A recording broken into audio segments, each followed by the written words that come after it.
Penny's wire, checking Penny's wire, 1, 2, 3, member mic check. Testing 1 2 3 4. Testing 1 2 3 4.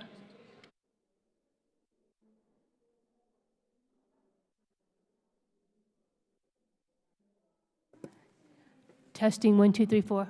Okay, thank you.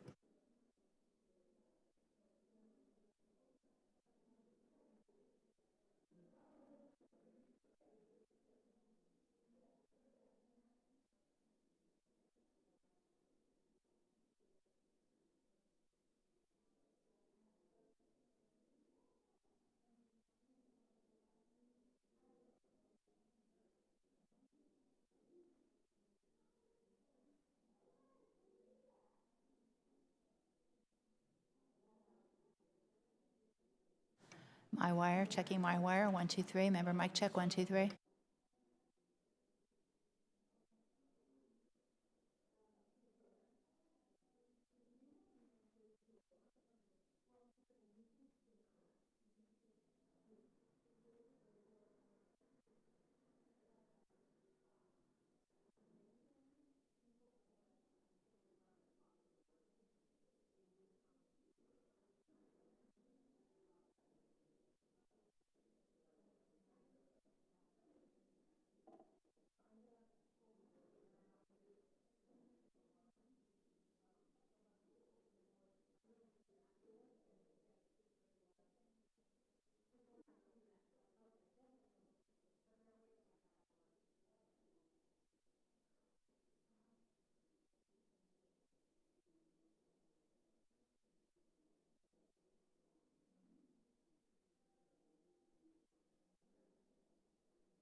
Checking new wire, 1, 2, 3. Mic check, 1, 2, 3.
The committee will come to order. Without objection, the chair is authorized to declare a recess of the committee at any time. And if the witnesses would like a recess, let me know. This full committee hearing is convening to examine the results of a review by the Department of Defense Inspector General of contracts for spare parts supplied by TransDigm Group Incorporated. I now recognize myself for a 5-minute opening statement. Good morning. Thank you for being here. As everyone knows, our nation has been at war for almost 2 decades. We owe it to our service members to give them everything they need to fulfill their missions on the battlefield. What we will not tolerate is war profiteers, those who seek to use the fact that we are at war to hold us hostage and hike their prices on mission-critical defense articles to astronomical levels. Now, this is a bipartisan hearing in the tradition of Harry Truman during World War II to make one thing clear: defense contractors cannot rip off the American taxpayers.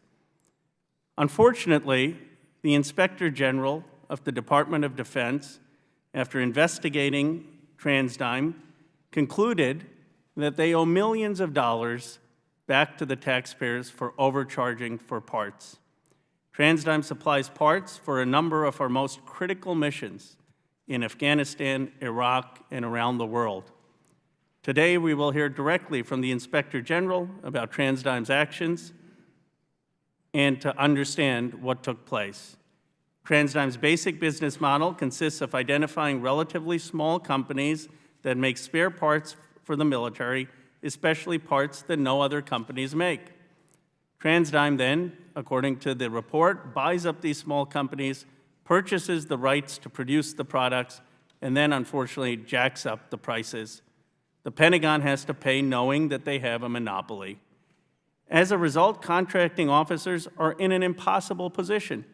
They have generals calling them from the field and demanding these spare parts to get their aircraft off the ground. But the prices they are charged are unconscionable. Let me give you an example. TransDigm manufactures a small part for the Freedom Fighter F-5. This part is called a quick disconnect coupling half. According to information that TransDigm provided to the Inspector General, the part costs only $173 to make. But the company charged the Defense Department $6,986 for a part that costs $173 to make. This is not rocket science. This is just wrong. The Inspector General found that even after factoring in all the costs and assigning a generous profit margin of 15%, the TransDigm charged the Pentagon an excess profit of nearly 4,000%. Now, TransDigm argues that the Inspector General's 173 cost figure isn't fair because it doesn't incorporate the costs associated with restarting production or making a small number of parts. This is economic nonsense. We've consulted with leading economists, and they would tell you that argument wouldn't pass Economics 101. The Inspector General's cost figure is based on TransDigm's own information. If TransDigm thought that making small parts and not having economies of scale would have additional labor hours or additional capital costs, they would have been incorporated into the Inspector General's analysis.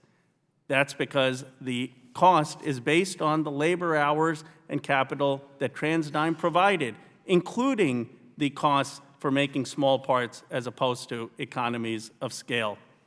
These are unfortunately not isolated incidents. They are the norm.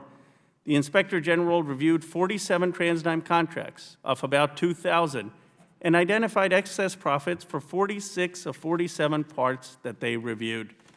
TransDigm also isn't a first-time offender. In 2006, the Inspector General found that TransDigm engaged in the exact same type of behavior to overcharge the Department of Defense by $5.3 million.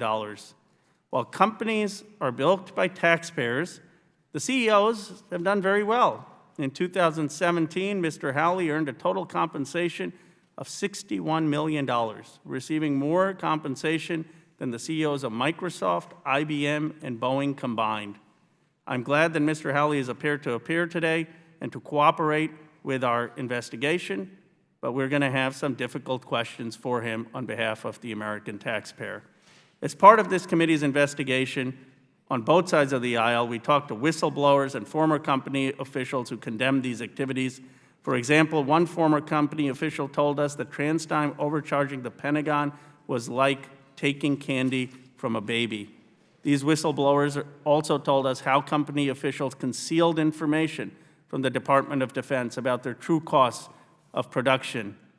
The committee also obtained documents showing TransDigm employees and Pentagon officials communicating about breaking contracts into multiple smaller contracts to avoid reporting requirements. One director of sales told us the employees were coached not to provide cost data. As a director of operations of TransDigm said, we were going out of our way not to disclose the costs to our government. Overall, the Inspector General found that TransDigm made more than $16 million in excess profits just from the contractors reviewed in 47 samples out of 2,000. The Pentagon asked to pay that money back, but so far, the company has refused. Well, here's the deal. We will not leave here today without a commitment from TransDigm that will repay the excess profits. Mr. Stein, we're demanding that TransDigm pay back an amount that is less than TransDigm paid you this year. I hope you will make that commitment in your opening statement or sometime in this committee. It would go a long way. Finally, I want to thank Ranking Member Jordan and his staff for their cooperation and assistance on this hearing and making it bipartisan. And I now yield to him for his opening statement.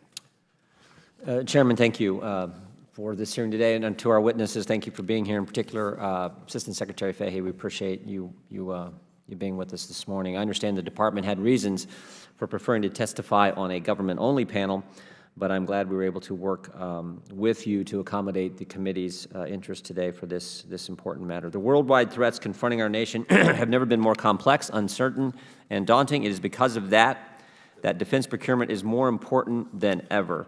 This issue reaches almost all our districts through enlisted men or women who come from our districts or, frankly, the manufacturing that takes place in our respective congressional districts. The system must provide the warfighter with the most capable, innovative, and cost-effective equipment, but it has clearly faltered. It is too complicated, too slow, and too expensive, does not consider how businesses operate and the goals that they have. Because of this, I think it imposes a massive burden on supplies and fails to utilize the private sector's research, development, and innovation. The system employs upwards of 200,000 federal employees. Think about that. That's more than all our active duty Marine Corps. There are now over 180,000 pages of regulations, with about 2,000 more every single year. In 2008, when there were only about 160,000 pages, the Office of Management and Budget and the Small Business Administration estimated the regulatory compliance cost to be $1.7 trillion. That is certainly a problem. It is too expensive to do business with this government, and it is driving away innovation and competition. And it's time to bring defense procurement into the 21st century with a common-sense reform aimed at reaching non-traditional contractors, increasing competition, and obviously driving innovation. All that said, it is also important that the Department of Defense not overpay for its products. Fiscal year 17, DOD obligated about $320 million on contracts, more than all the other agencies combined. It's important for us to be responsible stewards of taxpayer dollars. We must ensure that the department is paying a fair and reasonable price for all products, including those at issue today. We must balance the needs of the contracting officers with the burdens placed on the industry. I think we should recognize that this is not an easy goal, but certainly one worth striving for. It's important to note that while this is an important issue, it is broader than one company. As I understand it, DOD is already working tirelessly to root out bad actors. The DOD Criminal Investigative Service is consistently investigating issues related to defective pricing, averaging about 32 investigations per year. So I want to thank Mr. Khanna today and Chairman Cummings for holding this important hearing, for all our witnesses, and for their testimony. With that, Mr. Chairman, I would yield back. Thank you, Ranking Member Jordan.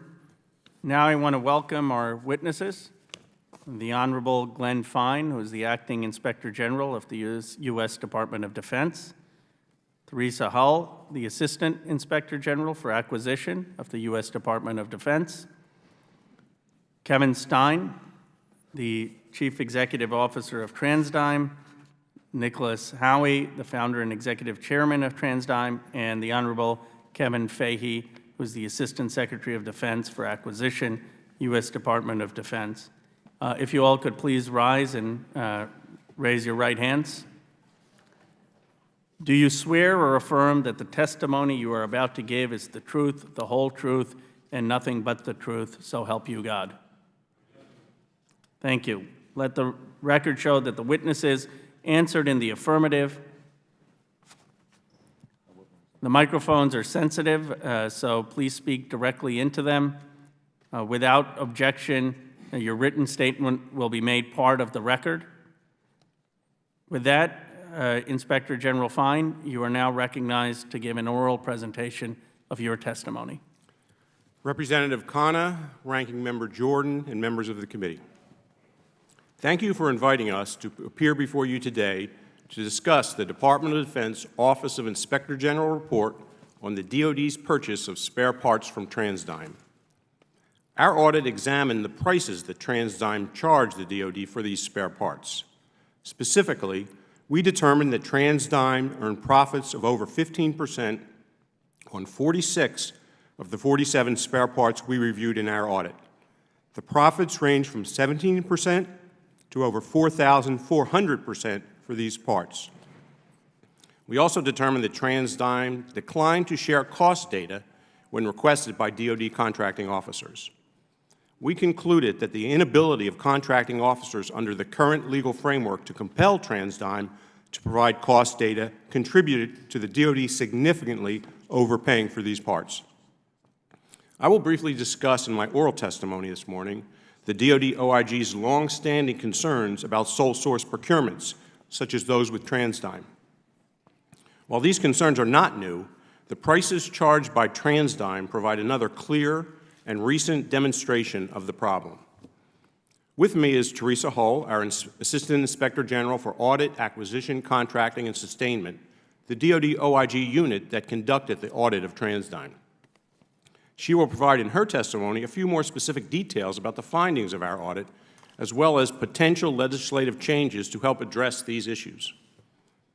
First, it is important to note that the issues raised in our audit are not limited to just this company and its contracts with the DOD. These findings are representative of ones we have highlighted in our audit reports going back many years. Often, our reports have identified the lack of cost data available to DOD contracting officers as a root cause for contractors obtaining excessive profits on sole source parts. Our prior audits, beginning as far back as 1998, have repeatedly found problems with determining a fair and reasonable price for sole source parts. We discuss a series of those audits in our written statement. With regard to TransDigm, we previously conducted an audit in 2006 that had similar findings to our recent report.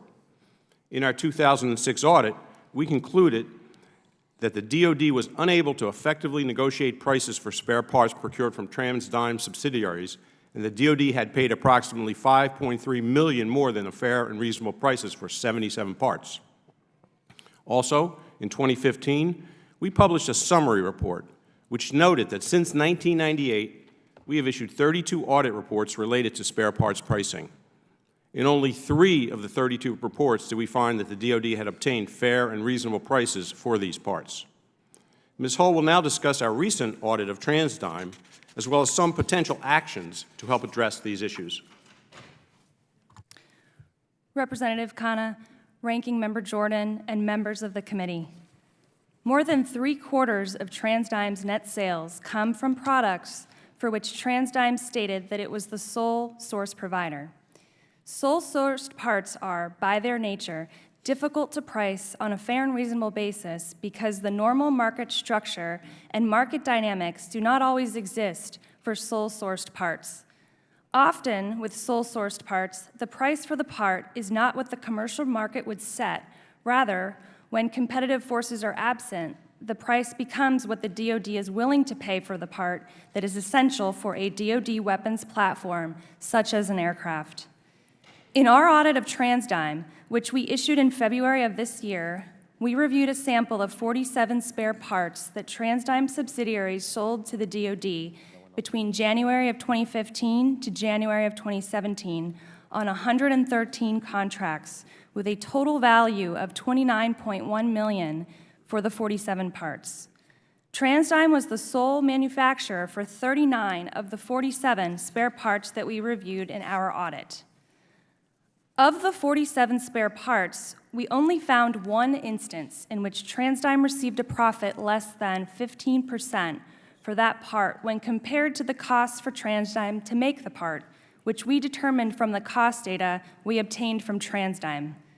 The remaining 46 spare parts that we reviewed had profits ranging from 17% to over 4,000%. In total, we determined that for these 46 parts, which cost the DOD $26.2 million, TransDigm earned $16.1 million in excess profit. On 16 occasions, DOD contracting officers requested cost data from TransDigm. However, TransDigm was not obligated by law to provide that data, and it refused to do so in response to 15 of the 16 requests. The one instance that TransDigm provided the requested certified cost data was for the only part that the contracting officer could not award the contract without obtaining the data. Significantly, of the spare parts we analyzed, this was the only time that TransDigm received a profit of less than 15%. The more insight contracting officers have into the cost of a part, the better their chances are to negotiate a fair and reasonable price. However, the contracting officers had limited options once TransDigm refused to provide the requested cost data. Either buy the parts without receiving the cost data from TransDigm, or not purchase the parts needed to meet mission requirements, which could potentially impact the warfighter. We recommended in our report several administrative actions that the DOD could pursue. First, we believe that the DOD should seek voluntary refunds from TransDigm for the $16.1 million in excess profits that we identified. Second, we recommend that the DOD update and enforce policy guidance that DOD contracting officers track and report within the DOD when a contractor that provides sole source parts refuses to provide the cost data to the DOD. However, current statutes do not deter companies where the statutory provisions have combined to hinder the government's ability to obtain sufficient information to ensure that reasonable prices are paid for those spare parts. We recommend that Congress consider several legislative reforms, such as amending existing acquisition statutes to require that contracting officers obtain, at a minimum, uncertified cost or pricing data before awarding a contract to a sole source offerer for the procurement of spare parts, regardless of the contract dollar value. In addition, the statutory and regulatory definitions of adequate price competition for spare parts could exclude those instances in which offers of the spare parts obtain the part from a single source or from subsidiaries of that source. We believe that with these changes, the DOD contracting officers would be better able to obtain crucial information necessary to level the playing field and award contracts for spare parts with these sole source manufacturers that do not result in profits like those obtained by TransDigm and others. Without these steps, the DOD may continue to pay excessive prices for spare parts that it needs. Thank you for the opportunity to testify this morning, and we look forward to answering your questions. Assistant Secretary Fahey.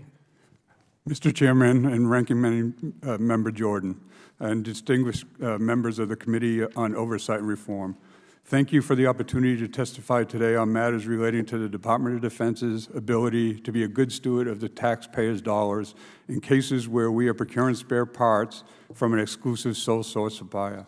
I am Kevin Fahey, the Assistant Secretary of Defense for Acquisition. I appreciate the opportunity today to discuss and review the conduct by the Office of the Inspector General at the Department of Defense relating to contract on military spare parts.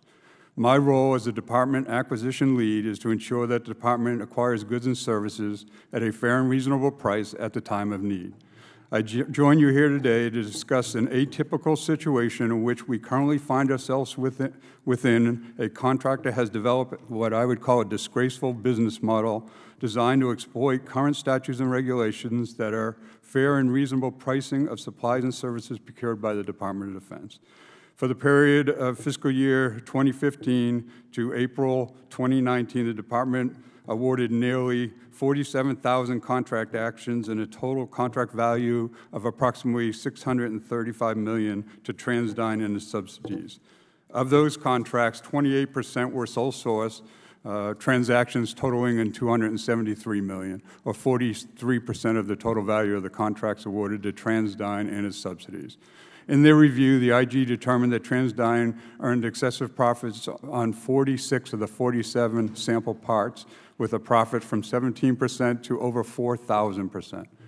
When our contracting officers requested cost data on 16 of the 47 received, TransDigm denied all but one of those requests, leaving our contracting officers with little choice but to pay TransDigm prices in order to ensure warfighters' needs were met. The singular instance where TransDigm agreed to pay the requested cost data was under a contract that met the threshold of Truth in Negotiation Act. Unfortunately, existing statutes and regulations do not prohibit TransDigm's outrageous pricing practices, nor in fact do they hinder their business model of acquiring ownership of or intellectual property rights to be sole source producers, and then inflating those prices on those products. We do not condone the gouging of the American taxpayers or wasting the department's finite resources, which could be better used to procure supplies and services to support our men and women in uniform. In light of what the department has seen today, we have taken several actions consistent with the IG recommendations. We continue to review the laws and regulations to make sure that they are sound to protect the taxpayers' dollars, and can prevent companies from exploiting a position where they own the intellectual property in the sole source position. We directed the heads of contracting activities to report all contractors who refuse to provide cost and pricing information. Beginning in July of this year, this reporting will provide the department holistic insight into such denials and requests for cost pricing data. Further, we have appointed a group of functional experts to review the information in this report to identify those sellers who routinely refuse to provide cost information, and to identify and share information regarding those contractors that deem to be high risk for unreasonable pricing. To improve our negotiating position with sole source contractors, the Defense Management Agency Commercial Items Group will engage to perform should-cost analysis on high-priority parts. We look forward to working with Congress to find ways to prevent companies like TransDigm from gouging the taxpayers with their sickening business practices. As we work to reform acquisition to support the National Defense Strategy to prepare for near-peer adversaries, we do this based on trust in that people and companies will be ethical and do the right thing for the country and the taxpayer. But we have to deal with companies like TransDigm. This is a very small percentage of bad actors that results in necessary rules and regulations that bogs down the entire acquisition system, results in overhead and bureaucracy. This gets under my skin and makes me sick. Our war fighters are the best in the world, but also rely on some of the best equipment in the world. We have a long and mutual benefit relationship with most of our industry partners. They are patriotic and honorable businesses, but occasionally a bad actor skews public opinion against the industry, diverts management attention and financial resources away from the challenges and the worst endangers our war fighters. Thank you for the opportunity to testify today before Congress, and I look forward to your questions. Thank you, Secretary Fahey. Mr. Stein? Thank you, Mr. Chairman, Ranking Member Jordan, and members of the committee. Thank you for your invitation to participate in today's hearing. I'm joined by our Executive Chairman, Nick Howley. TransDigm is a supplier of highly engineered aircraft components with products on nearly all commercial and military aircraft. But TransDigm is not a traditional defense contractor. It's primarily a commercial company. Our primary customers are commercial aircraft manufacturers and airlines. About 7 to 8% of our sales represent U.S. government aftermarket sales. TransDigm operates through 54 independently run operating units with 134 manufacturing locations and over 200,000 product SKUs.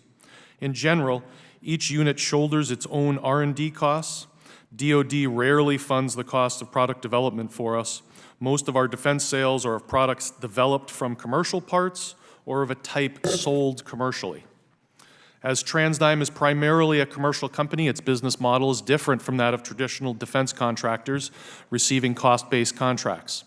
But its model is common in the commercial aerospace, automotive, and marine industries. In these industries, parts are often developed and sold to the OEM at lower margins. After selling parts to the OEM, suppliers are able to realize higher margins by selling the same parts or subcomponents to end users as spares. This razor blade pricing strategy is common in the industry. It's also important to note that TransDigm makes specially designed, made-to-order parts in small quantities. During production, we might make parts for a few hundred planes per year.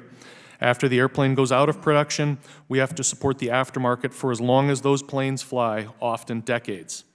That means that we're supplying DOD in very small order sizes, with sometimes years between orders. For an order of out-of-production parts, we may have to order materials, switch machines and tooling, set up test equipment, and the like. These investments of time and opportunity costs are not captured in the product costs as reported by the ID. These dynamics are, however, standard in the industry and drive our pricing.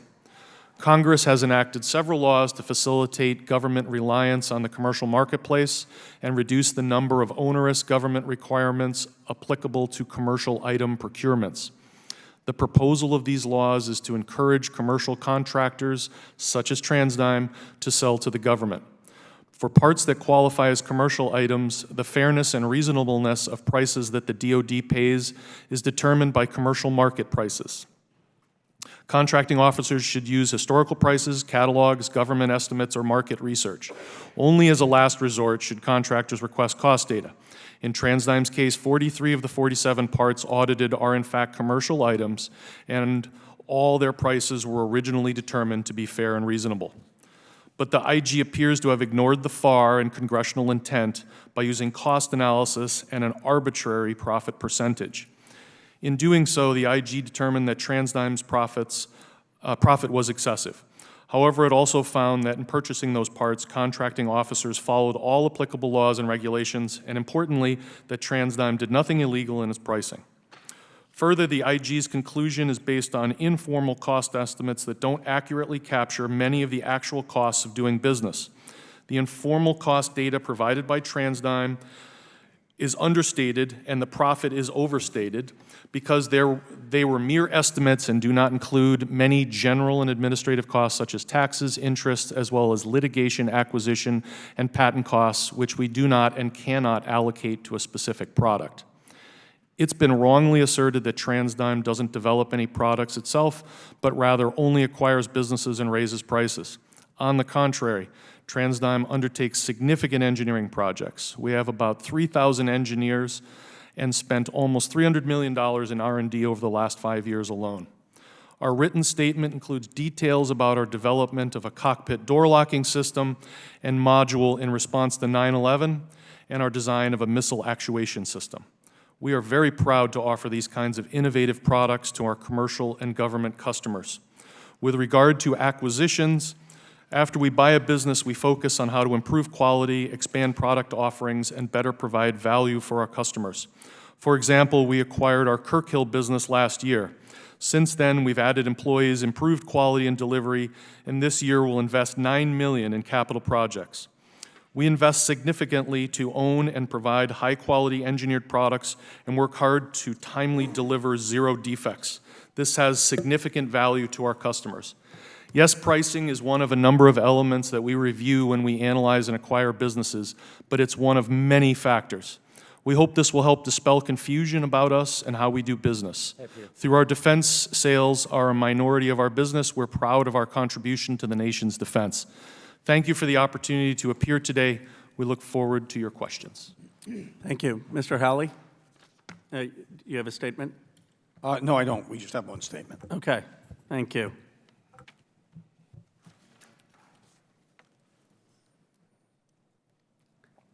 Chair now recognizes Representative Spear of California for 5 minutes for questions.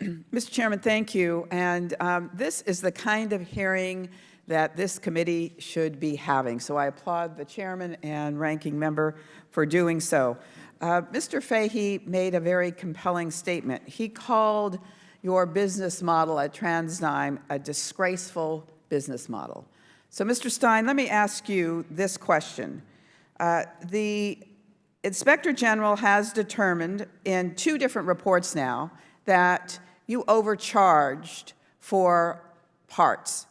In one, they came up with a figure of $5 million. The last study they just did showed that you overcharged $16 million in excess of charges. And my question to you is, are you going to pay back the taxpayers of this country the $16.1 million and the $5 million in overcharges? Yes or no? Mr. Stein, you're the CEO, correct? Yes, I am. Thank you. In terms of the... Yes or no? No. We are still evaluating, and we have not come to a conclusion. Well, this meeting today is part of that evaluation, and we will take all of this into account. So one of the estimates was done back in a 2006 report. So you've been evaluating this since 2006 to determine whether or not you're going to pay back the taxpayers the $5 million in overcharges?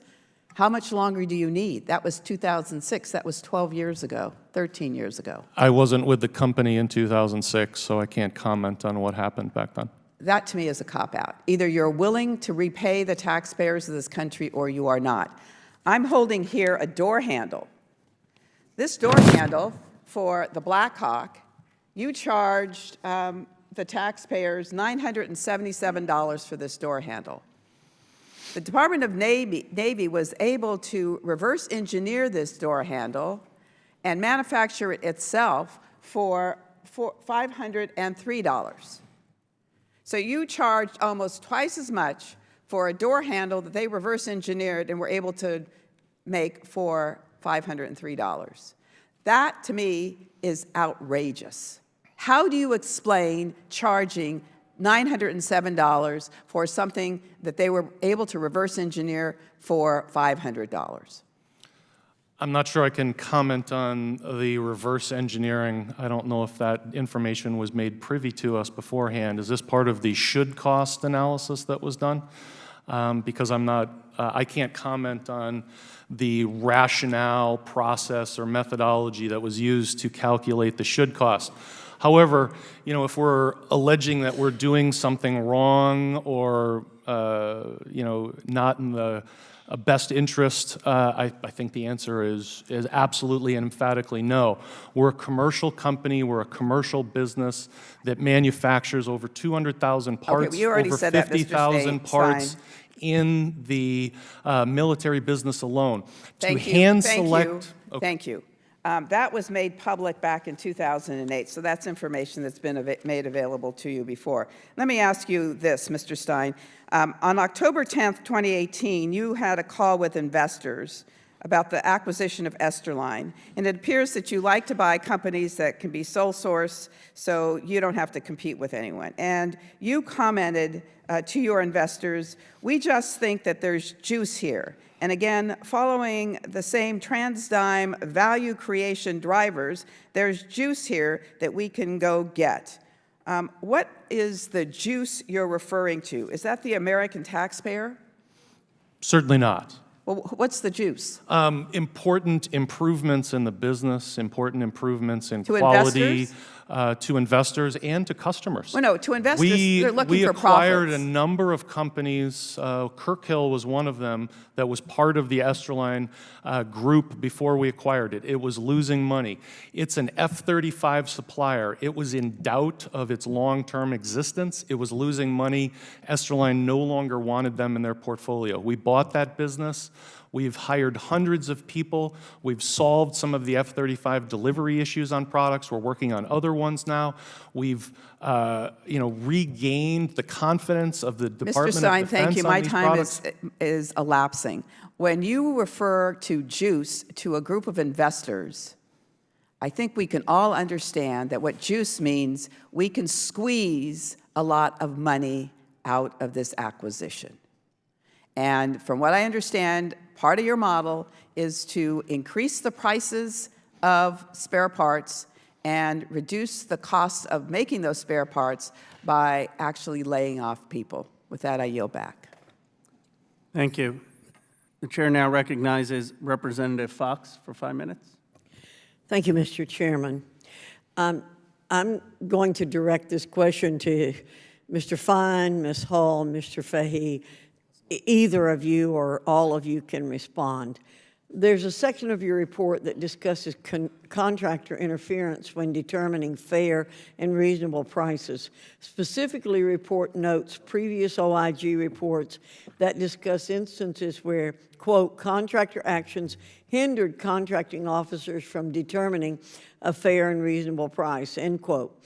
The report also mentions a contracting officer recounting that a quote, contractor benefited from its status as DLA Aviation's only approved source by arguing against or delaying responses to requests for supporting data on 22 occasions until the need to sustain the military aircraft in support of DOD missions became urgent, and the contracting officer had to buy the part so the mission would not be negatively affected, end quote. My question is, are there efficiencies available or ways to improve the source approval process at DLA and the military components that could encourage greater competition from small businesses or non-traditional defense contractors? Thank you for the question. In that particular case, it's referring to an instance in which the government contracting officer didn't have another option. It was a sole source situation. So in those cases, what we've found, both in this report and prior work, is that there isn't really a lot of other available options to that individual to get accurate pricing information. So in this case, there was not another company to go to, and in our findings, what we've highlighted is that it's important to get the right information into the hands of the contracting officer, which is why we've laid out suggestions to look into providing at a minimum uncertified cost data. If they had that information, they would have been in a much better situation to make a decision on the purchasing of those parts. Mr. Fine, would you like to add to that? No, I think that's absolutely right. What we're trying to do is level the playing field so that particularly in sole source cases without adequate competition, the contracting officers have enough information to determine what is a fair and reasonable price. In many of these cases, the contracting officer in the military needs that part, needs that aircraft, and they're over a barrel. And so it is not, they do not have options on other than to take the part at exorbitant prices. And what we are trying to do is level the playing field with those suggestions. Well, I certainly can concur that we need to do that. Mr. Fay, when negotiating a contract for a sole source part, do contracting officers explore the ability of obtaining intellectual property rights? If they do not, can you explain why? So, ma'am, first I'd like to touch on your first question. Certainly. The additional piece which Representative Spear talked about, which is the reverse engineering piece, right? When we get into situations over and over again, we do look at reverse engineering. Just some of the parts that have been around for a while that are critical, sometimes the engineers won't touch them, but like the handle is a good example that we've reversed engineered and then we can compete it, and usually parts like that are good for small business. Yes, I mean, we absolutely do explore. Could you? Yeah. Do you explore the ability of obtaining intellectual property rights? Yes, ma'am, we do, right? It's sort of the same thing you see here is what we find when we get in this situation when it's a spare part of an old part. Our ability to buy it at a fair and reasonable price is almost impossible because what industry values it as opportunity, not as the cost of the IP. And so that's why it's so important when we start acquisitions to make sure that we negotiate the IP up front and have an IP strategy when we start programs, because when we get in the situation we're here, it's hard to buy that intellectual property. When did you start looking at this issue of IP? How long has that been in existence? So the department has been looking at the issue of IP for quite a while. Me personally, my job is just this past November, there was a report done because Congress asked industry and the department to get together, and they submitted the report, and now I'm in the process of writing what is the Department of Defense's new intellectual property strategy. If you think about a lot of these parts, their legacy was back in the day where we didn't purchase the IP, right? So we have done a 180 and know that's important and up front, and it's really more about what is the data we need to sustain our equipment. Thank you. And Mr. Chairman, one quick comment. I have become aware of many situations where there's a claim of distinctiveness of parts when they really are not, and we're way overpaying for things than we should be. Thank you, Mr. Chairman. Thank you, Representative Fox. Now I'd like to recognize Representative Sarbanes for 5 minutes. Thank you, Mr. Chairman. Thanks for doing this hearing. I appreciate it very much.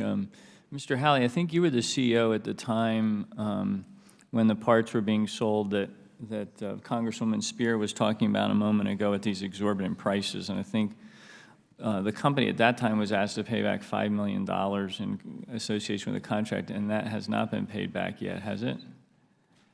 And if not, why not? No, it's not. How come? A couple things I'd point out there. One, we went through a IG audit at the time. And the determination, as I recall, and I'm now saying this from 13 years ago, was that we had complied with all the rules and regulations, and the company had done nothing wrong. And we decided we didn't pay it back. We did not have an obligation to pay it. Okay, that's going to be a refrain here today, I think, that you complied with all the rules and regulations, which may get to why we need to tighten those up. And I know there's some recommendations on that, son. But I might just add there's some differences between the 2018 and the 26 one. In the 2006 one, we probably were not as familiar with regulations, and about half of the parts were not determined to be fair and reasonable. We frankly didn't even know such a determination was made at that time. In the last audit, I just want to point out that all 46 or 47 parts were determined to be fair and reasonable at the time the order was placed. Let me ask you about something else, because you said, you comply with all the regulations and so forth, which I imagine there may be some dispute over, but you then said we did nothing wrong. And I want to challenge you on that, because the committee got some testimony from a former director of operations that said that at quarterly meetings, Nick Halley, that's you, and management gave a wink, wink, nod, nod that we want to avoid disclosing any cost data. They told us under their breath we should see what we can do to avoid disclosing cost data. We don't want to talk about costs. We want to talk about price, in parentheses, profit. Have you or any senior official at TransDigm told an employee that they should avoid disclosing cost data? What we tell the employees, well, first on that, I don't know what that is. I don't know the situation. I don't know the specifics. I don't remember it. I don't. Well, somebody's saying I simply don't know what it is. Basically the message was don't talk about cost data. I'll repeat, I probably have not, I've been to a very few product reviews in the last 10 years. Mr. Stein, are you aware of that happening? Am I aware of what happening again? Are you aware of a senior official telling employees that they should avoid disclosing cost data? I'm not aware of that. I'm only aware of... The gentleman would turn on his microphone. Oops, sorry. My apologies. I'm not aware of that. I am aware that we continually stress with our employees to follow all rules, regulations, laws accordingly. That's what we stress with them. Yeah. So then there's a former sales director on the same theme, told the committee, quote, "We were coached to not provide cost data." And then you sent a letter in May of 19, just now, to the committee saying, TransDigm has no written policy no written policy stating that employees should refuse to provide uncertified cost data on request. So that you don't have a written policy, right? We have no written That's policy. convenient to not have a written policy. I'm not when aware it of any seems like- verbal policy either. Well, it sounds like there was kind of an unwritten policy based on the directives that were being given to these various employees according to the testimony that they provided to the committee. So you're saying you have no policy, written or unwritten, to refuse cost data when it is requested by a contracting officer if it is not required by statute. Is that correct? If it's not required by statute, Yeah. we have no policy. And what's your justification generally for denying contracting officers cost data when they ask for that data? We are a commercial company. We Proprietary, develop all that kind of stuff? Sure, it's that's- true. Yeah. So that'll be another refrain here today. But I don't think it passes the smell test. I mean, you're hanging a lot of stuff on some technicalities here, maybe. We can try to fix those to lock this down. But the notion that you didn't do anything wrong, I think, doesn't meet the laugh test, given what we've heard here today and the testimony and the documentary evidence and so forth. And with that, I yield back to the chairman. Thank you, Representative Sarbanes. The chair now recognizes for 5 minutes Representative Gibbs. Thank you, Chairman. Mr. Stein, when you talk about, I can appreciate you're a commercial company, and then when you have to make things for the military defense in small quantities, as you stated, and aftermarket, and you got to do special things. Obviously, there's going to be some higher costs, and I can appreciate that, and you got legacy costs. But where I'm struggling a little bit is I never heard of this company until just recently, and I Googled your company, and there's from Bloomberg here a report, and it talks about some of the items that hold, and there's one here, the Defense Logistics Agency, talking about paying $4,361 for a half-inch drive pin that they say should have cost $46. Now, as a citizen, if they Google that and they see that, that must be one hell of a drive pin. I'm a farmer. I kind of know what those are. I kind of like to see that drive pin, but I get my arms around things a little bit better when I see an example. Can you tell me about this drive pin that costs $4,300? Parts, but I think he's referring to, I know because that's where my mother was raised, John Deere everywhere. And if you go to buy a pin or a point for your corn planter that's 50 years old, you are going to pay more than that corn planter cost when you bought it originally, without a doubt. Yeah, without a doubt. This is a model that is common in industry, the razor blade. You develop it, you sell it at an extremely low cost, low profit up front, and you hope to recover that in the aftermarket. In the military case, in many cases, we're only making a couple parts over decades. The cost to go in and make those parts every time I appreciate that, and maybe shame on the military aspect on, it's just on engineering or whatever for let that happen. But I can tell you as a farmer, there's no way I'm going to spend $4,400 on a half-inch drive pin. I mean, we'll just get another piece of equipment or do something different. But back to Mr. Fari on the procurement side, how do you justify, okay, let me ask the question this way. Sole source, I can understand that, especially in the defense acquisitions, and there's no competition. So I guess back to Mr. Stein, where would you think, when there's no competition as sole source, is there a legitimate question to be able to, for the defense procurement people to come in and analyze what your costs are and keep it private, keep it confidential? But since there's no competition there, would you agree that that's a fair thing for them to be able to do or not? Sorry, is that a question from me? Yeah, I wasn't guess, sure if yeah. you said Stein Well, or Fine. I changed my, I changed my, yeah, So went back to you. can you repeat it? I apologize. Well, when there's no competition, okay? What I love about competition, it keeps prices down, it makes that's how our system works. But in this case, where there is no competition and it's sole sourcing, do you think it's unreasonable for the acquisition people in the Defense Department to come in and really ask questions and find out what your costs are and be confidential? You shouldn't be talking to anybody else about that. But you know, is that an unreasonable request when there's no competition? I don't know. It's difficult for me to speculate on policy or intent. So I fall back to that, you know, we want to deliver parts on time with the highest quality, the highest engineering standards for these mission-critical parts. That's... Well, let me go back to, I'm going to go over to Mr. Fari, the acquisition people. Clarify just a second on that. Oh, go ahead. Helpful. Make it quick. The vast majority of what we do, we're a commercial supplier. Yeah. You say, how are the parts prices generally regulated? Most of what we supply is of a kind commercial parts. So the commercial market essentially establishes. I understand that. But The commercial market's not going to pay $4,300 for a half-inch drive pin. Oh, they are. If it's of a kind, that's how we're establishing the price for many of these. I have a hard time believing that, but okay.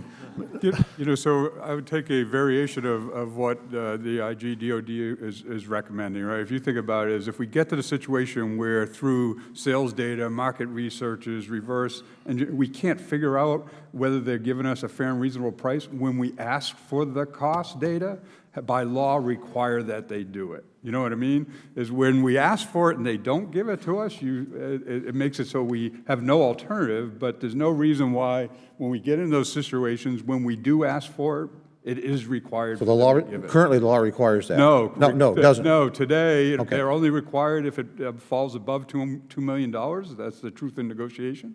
Is the recommendation is for sole source situation. I would argue when you can't get data that says that you know it's fair and reasonable, and then when you request data like the procurement office have, by law, it should be required that they give it to them. Okay, thank you. I yield back my time.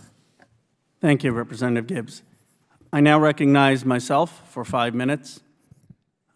Mr. Fine and Ms. Hull, thank you for your work and the work your staff did to expose this. You obtained, Mr. Fine, cost data from TransDigm to see how much the company spent on those parts, correct? Correct. Can you respond to TransDigm's obfuscation that they didn't give you all the cost information because of economies of scale and having to make small parts? Was that factored in? We didn't hear that from them. We asked them for the cost data. This is cost data that the contracting officers had asked for, and in 15 out of the 16 times they were refused that because the contracting officers could not force them to give that by law. They didn't give it. We asked for it. We are backed by subpoenas. We didn't have to issue a subpoena, though. They gave us the information. They gave us information broken down with labor, materials, and overhead. The overhead did include other things like marketing and supplies and other things. We used that information, we examined it, we came up with our numbers. We provided the report to them. They did not contest the accuracy of our figures. The first time we heard about that was last night when we read their testimony, so they had a chance to discuss whether the cost calculations that we made were inaccurate. They did not say that. And the final thing I'll say is, even if there are some costs that are not captured in the information that they gave to us, we used their data, I doubt it is going to turn a $43 part into $4,300. There's no way that there's that delta. And that's why we did a range of profit margins. And even if you give them a profit margin, a significant profit margin, most of those parts are way, way above any reasonable profit margin. So that's how I would respond to the comments that we've heard this morning and in the testimony. And just to put it in perspective, Mr. Fine, in the first on this chart, it shows that one of the estimates is $799 for the cost, and then the part is being sold for almost $11,000, correct? I mean, so your analysis, even if you're saying it's $1,100 or $800, the idea is absurd that the profits, the margins are absurd, correct? We think the margins are excessive, given the cost of the part, and we provided the information, we analyzed the information that they gave to us, which they did not contest after we analyzed it. Now, do you believe, Mr. Fine, that TransDigm should pay back the $16 million and the $5 million as Representative Spear suggested? Yes. And some of my colleagues on the Republican side suggested? I think, are they required to do it by law? No. Should they do it? I think they should. Secretary Fahey, you represent the Department of Defense. Is it your view that they should pay back the $16 million? Yes, they should pay it back. Mr. Stein and Mr. Howley, a free bit of advice. You got a bipartisan Congress saying you should pay back $16 million you owe the taxpayers. We in Congress can almost agree on nothing. I mean, it's remarkable that we agree on this. You got the Secretary of Defense's representative saying you should pay back $16 million.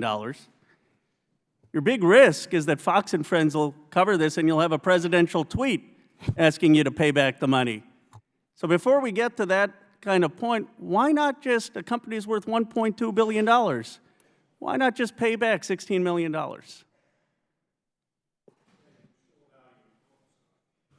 We're still evaluating that. I think the couple things I would like to point out on that. One, these contracts were placed, and they were all determined to be fair and reasonable by the Department of Defense when they placed the contract with us. I don't think anyone's disputing that that was the determination. Furthermore, we had an audit of the process, and no one is alleging that we have not complied with any FARs, with the FARs or the regulations. The DOD is a good customer, and we value the relationship. But we also have other constituencies that we have to think about. We have private shareholders, we have employees, we have a management, we have commercial customers. And we're concerned about implying that we've done something wrong here or something illegal. It's not, the money is not the issue here. We're trying to balance those sort of conflicting demands to come to a conclusion. And we also, frankly, like to hear what we hear at this committee hearing before concluding. That's where we're not saying no. We're trying to balance these different tensions, I'll say. I think it would go a long way. One final question. When you purchase these companies and increase prices, what value are you adding? I mean, for example, you purchased a company that made a part for $5,500, solenoid, and then after you bought it, the price went up to $11,790. Part only cost $3,000. So what is the additional value when you're purchasing this and raising the price? I mean, I can explain our acquisition process if you'd like and how we go about that. We seek to buy proprietary, highly engineered aerospace components with some aftermarket in them. We do a fair amount of looking into it. We study whether the business is proprietary, in fact, what's its position, what's the quality of the product, what's the management like, and if we come to a conclusion that it makes sense, we buy it. Yeah, but the price is right. After we buy a business, we do a lot of things to the business. Typically, we have a fairly extensive evaluation of management. We almost invariably change the organization structure to a very clean, simple structure with clear lines of responsibility. We give the businesses frequently much more autonomy than they're used to having, and that takes a fair amount of training. The ability to provide reliable technical product on time is very important. We put up a lot of time into improving that, and I think Kevin pointed that out on the Kirkhill business. We look to make the businesses efficient, and we invest a lot of money in that. We substantially crank up the new business development process, and we develop many, many new products with something like 3,000 engineers working on them. And yet we look at the prices. And if we look at the prices and we determine that the combination of the value provided, the market position, the contracts, the regulation, the customer perception would allow us to increase prices, we do so in cases. It's one of many things we do and acquire. By and large, we acquire businesses and we make them better businesses than they were before. We make them more sustainable. We make them better better generators of new products and the like. Thank you. And we rarely, I would add, we are not buyers and sellers. We are long-term owners of businesses. I recognize Mrs. Miller for 5 minutes of questions. Thank you, Mr. Chairman and Ranking Member Jordan, and thank you all for being here today. It is vitally important that our military does have the tools to do the job that they do well, which is protecting us and our freedom. However, the American taxpayers have entrusted their hard-earned money with our government to spend it wisely, both responsibly and effectively. Mr. Fine and Ms. Hull, the majority of TransDigm contracts studied fell under the old TINA threshold of $750,000 and the new threshold of $2 million. Would the proposal to reverse this 2018 increase, which did not apply to TransDigm at the time, have any benefit? Reversing the threshold to the $750,000 would only have benefit if combined with our suggestion that in sole source situations, contracting officers are able to obtain uncertified cost data at a minimum. The issue at hand is when they're negotiating with companies like TransDigm in sole source environments, they are looking at information that they believe to be reasonable because there aren't any market forces at play that are controlling costs. And as TransDigm alluded to earlier regarding their value-based pricing approach, the cost, or the price, I should say, to the government becomes what the department what the department will pay and not what the market forces will bear. When you're limited to one source, there's very little leverage. Mr. Fine? I think it could help, but many contracts are for smaller than even $750,000, and there can be acquisitions that will have the same problem under that rate. The one time they were required to provide the information was because the contract was above the TINA rate, $2 million, and that's the only time they received a profit of less than 15%. They received 11%. So cost information and providing cost information, we think, is a helpful tool for contract officers, and that's why there ought to be consideration of all sorts of legislative fixes to allow the contracting officers to get that information when they need it. The contracts studied are for low dollar and low quantity purchases that will almost always be below the threshold. What are the benefits to an increased threshold, which is sort of what you alluded to, such as increasing competition and the inclusion of non-traditional contractors? I think the benefit and the reason for it was to streamline processes, to reduce the burden on contractors of providing information in all sorts of cases, even in cases when it's not necessary. In our view, some cases it is necessary, particularly in the sole source context of what we're talking about here. Same answer, Ms. Hull?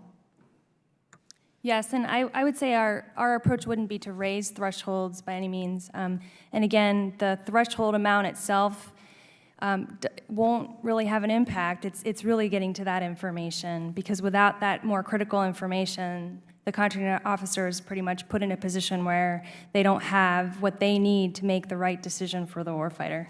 Thank you.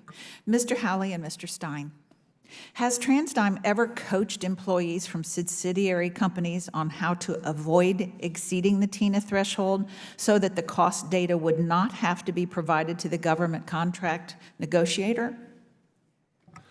No, absolutely not. We do not do that. The government contracting officer is the deciding factor on the contract size, what's ordered, number of pieces and parts. We have no ability to influence that. We do run, particularly after 2006, we do put some amount of time in training people on what the regulations are, and we absolutely insist people comply with whatever the rules and regulations are. Thank you. Another question for the two of you. Does TransDigm monitor the bidding process of its subsidiaries? Do you know when a bid is placed, for how much, and for what parts? Absolutely not. We have so many business units and parts, we have no ability to follow that. We have 150 plus business systems that run each individual business unit. There's no way for us to see this information. Do your business practices vary significantly from companies in the industry?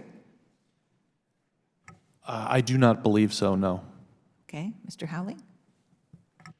I don't believe so, and I'd expand. I think both in the commercial aerospace business is where we primarily compete, as in, I'll say, the automotive business, the mining, the power transmission, et cetera. The model of a razor blade is a very common model. You pay all the money up front, you pay all your own development, you develop your own products, you put your capital in, you pay all your startup costs, you don't make a whole lot of money on new equipment production, and you recover your investment in the higher prices and margins in the commercial aftermarket. That's very common. You know, I would just give an example. As I say, if you go to buy a car and you pay $35,000 for the car and you like the car, and your spouse or your next door neighbor says, I'd like that car too, I think I'm going to go buy the parts and put it together in my garage. They probably pay $500,000 for that car. It's a very common razor blade model in the commercial world. Thank you. I yield back my time. I recognize Mr. Desaunier for 5 minutes. Thank you, Mr. Chairman. I want to thank the ranking member, and I'd also like to thank all of the sources you worked at, the whistleblowers who courageously came forward and helped us with this. And I do appreciate the bipartisan approach.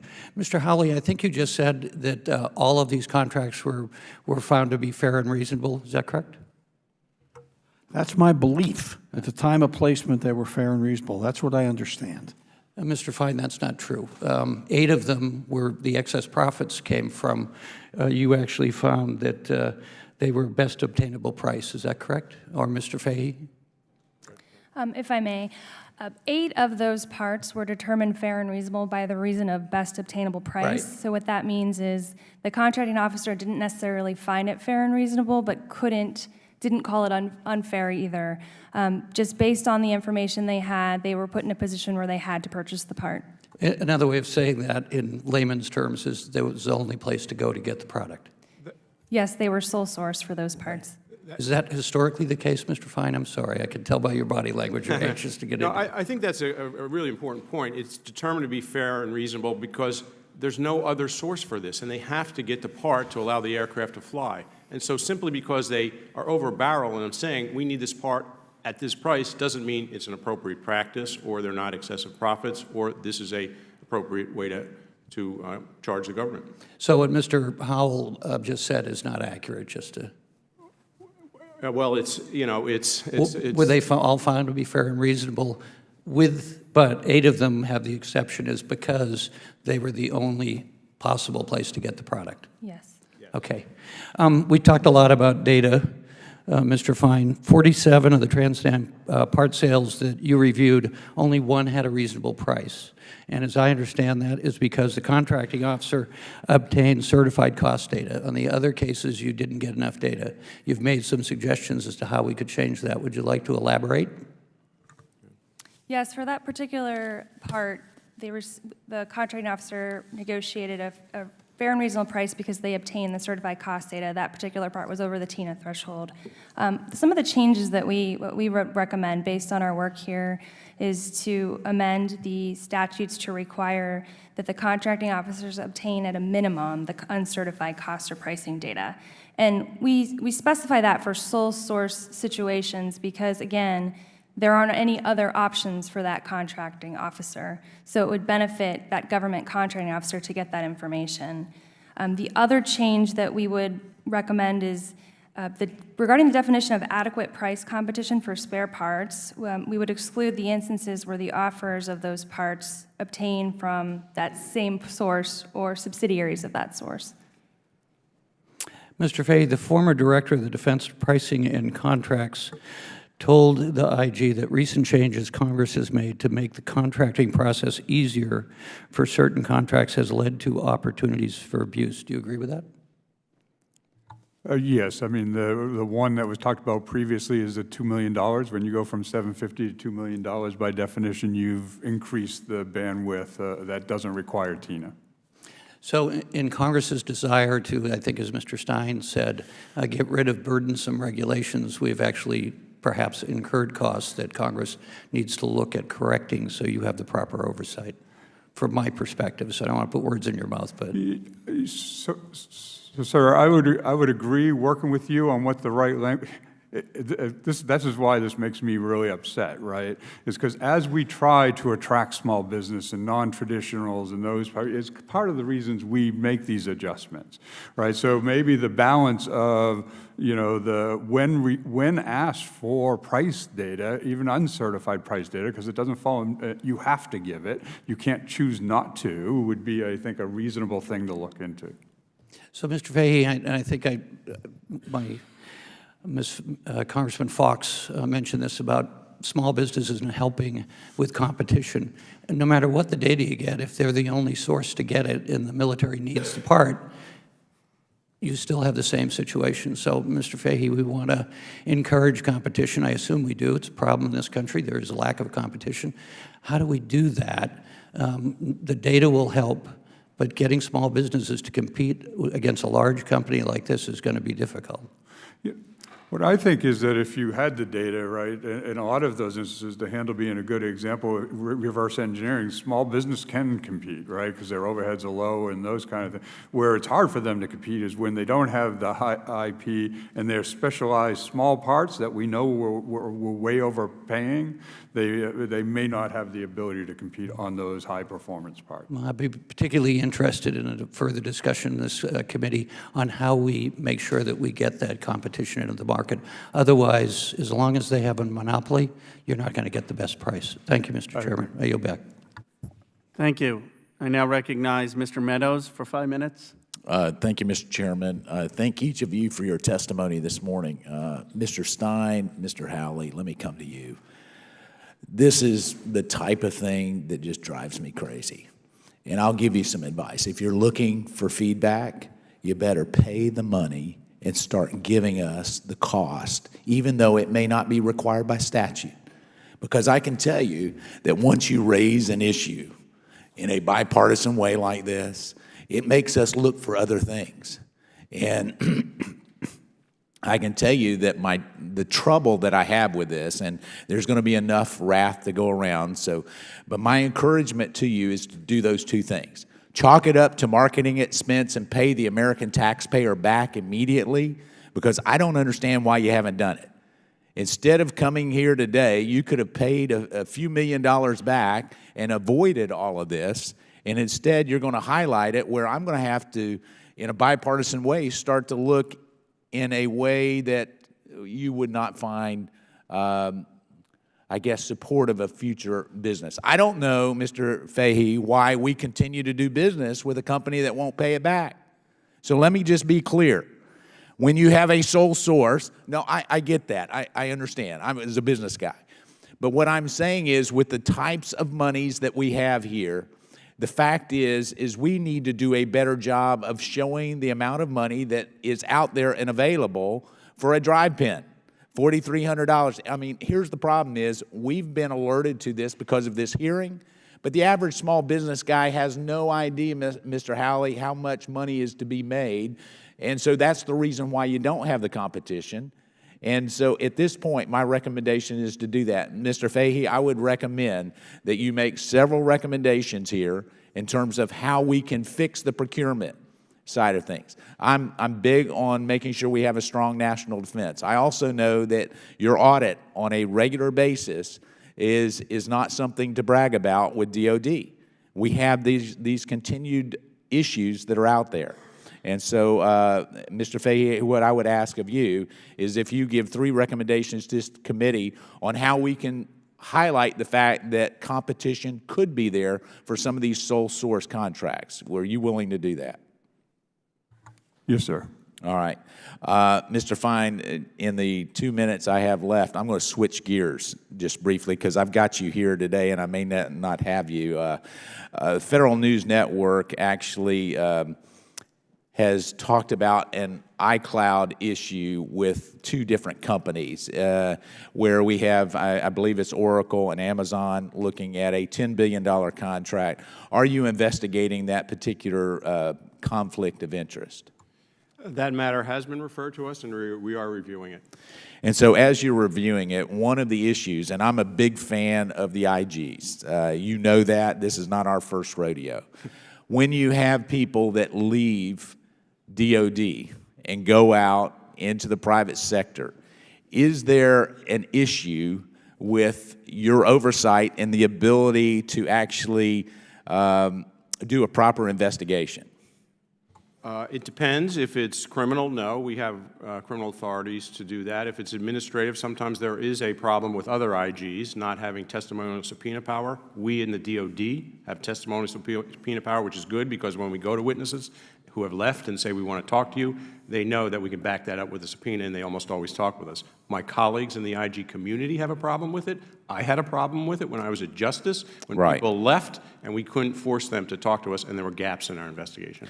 And so in your investigation, the potential, and I want to stress the potential conflict of interest that is out there, is that something that you can report back to this committee and obviously with an IG's report, but is that something that you can brief this committee as you're going through your investigation or your, you didn't say you had an investigation because there are two different words there. Did you say you were investigating it? I did not say that. I said we have it, we're reviewing it. I don't really want to talk about an ongoing matter and characterize it, but I will represent that we absolutely will brief the committee when we are completed. We're always willing to do that, and we're willing to do that in this case too. And so, Mr. Chairman, I ask unanimous consent that the Federal News Network article that I mentioned be submitted as part of the record. Without objection. And I think the chairman and Mr. Fine, I would just let you know, in terms of the IG community, this particular procurement issue has been raised to the level where a number of us have a concern there, and so I appreciate your further insight on that matter, and I'll yield back. Thank you. I just want to take this moment to thank Mr. Meadows and the ranking member Jordan for the bipartisan nature of this committee hearing.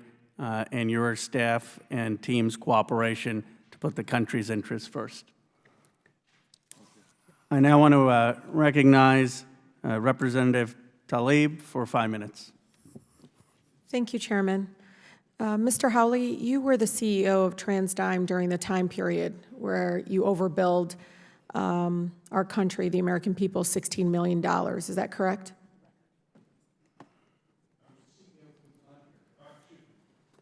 I was the CEO in 2016. Sure. In 2017, I believe. 17. Yeah. According to the New York, so do you remember how much you were getting paid in 2017? Yes, I was getting paid, I believe I was paid $61 million in 17 and $19 million the year before. Yeah, New York Times said it was the 6th highest paid CEO in American business that year. Did you know that? I saw the article in the New York Times. Yeah, congratulations. That's Mr. Howley, you earn more than anyone that year, more combined salaries of the CEOs of Microsoft, IBM, and Boeing. In fact, you are one of the 10 highest paid CEOs in America 3 of the last 6 years. You received the compensation all while you were price gouging the military and the American taxpayers. And then, of course, you can see this is very deeply troubling to both sides of the aisle, and again, in a very bipartisan way. I think we're all very troubled by it. Mr. Stein, you're not far behind. According to TransDigm's most recent proxy statement, you earned about $23 million in 2018, correct? That's right. So TransUnion. That's right. It's mostly non-cash compensation. Yep. As so I was promoted to the CEO and given a stop option. I'm just trying to find out where I can get $16 million back for our people. So TransDigm is willing to pay its executives tens of millions of dollars, but still not agree to pay back the Department of Defense, the American people, its excess profits. Correct? You're not willing to pay it back. Is that a question? That's a question? Yeah, I'm asking, are you willing to pay it back? We have not, we're still evaluating that, and we haven't decided.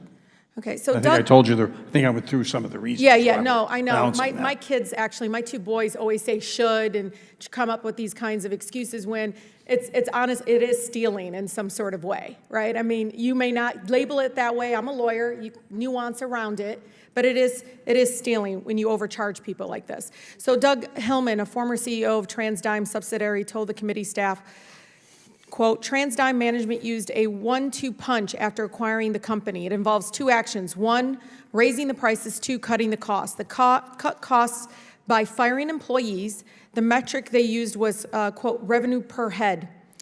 TransDigm provided the committee with a slide that was presented at a quarterly meeting in 2015. That slide details what is called operations value creation. The slide identifies actions taken at one of TransDigm's subsidiaries, including, and I quote, reduced current headcount by 3 people, 135,000, eliminated overtime, 68,000, implemented shutdown for 1 week over the holidays, 65,000.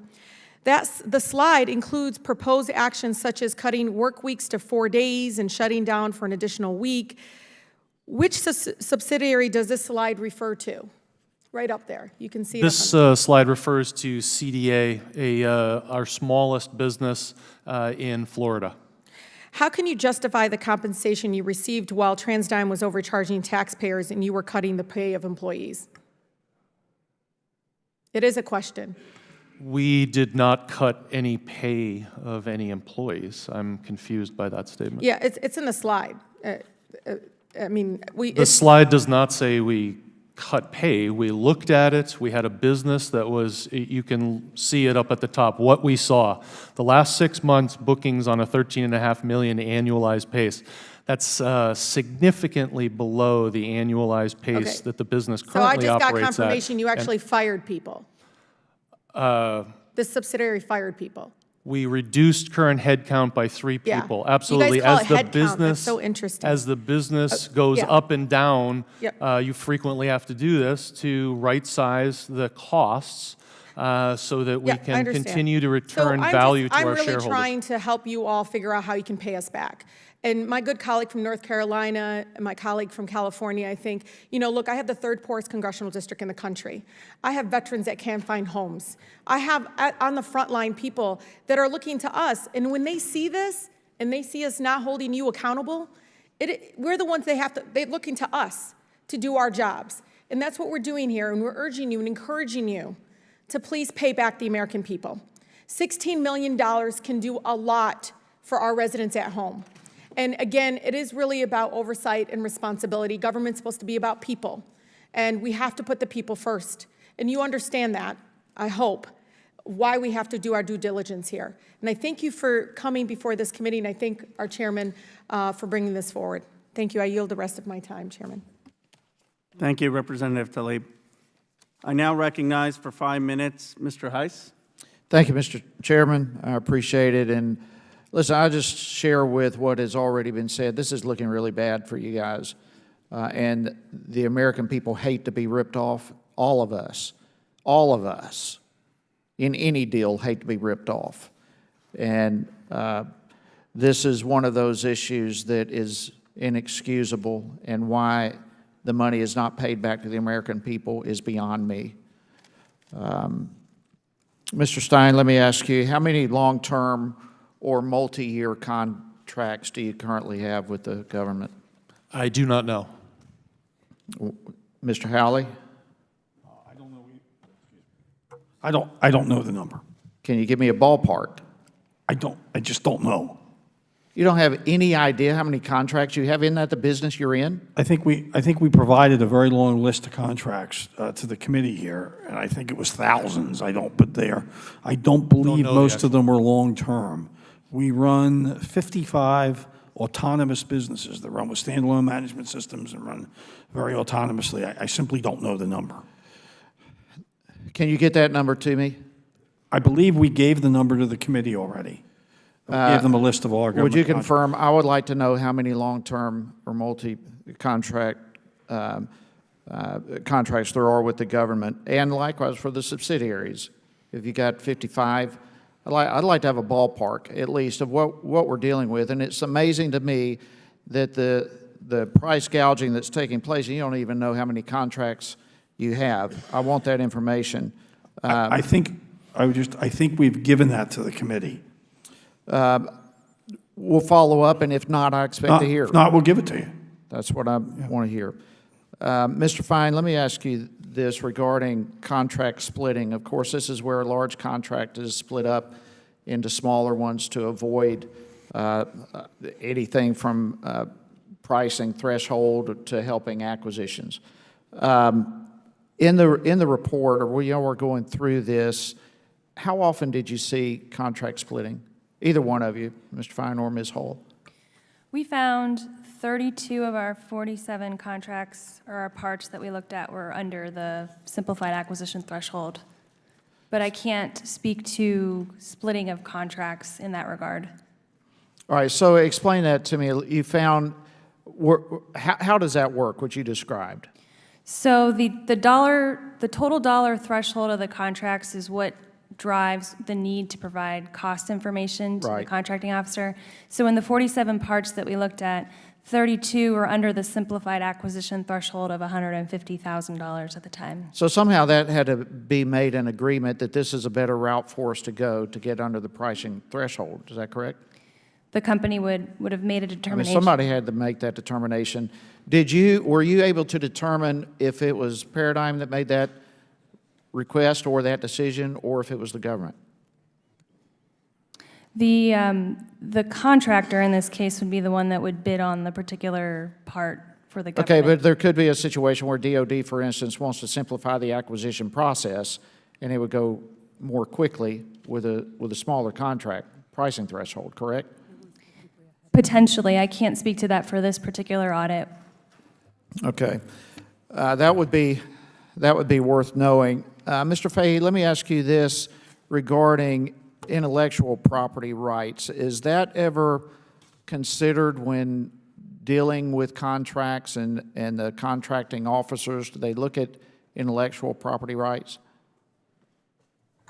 So the answer is yes, sir. We look at intellectual property rights, right? I mean, that's usually more of the program manager who would give the requirements to the contracting officer of, do we own the intellectual property rights? And if we don't, do we have a situation like we don't think we have fair and reasonable pricing that we should reverse engineer it to get the intellectual property? Right. So are you saying then DOD does currently have some intellectual property rights on what would otherwise be sole source? Yes, sir. Okay. So there is a negotiating process to try to address the problem that could lead to price gouging. Yes, by obtaining the intellectual property. There is. The challenge here is it's usually easier to negotiate and get a fair, reasonable price for the IP early in a program, not when you're in an aftermarket spare parts situation.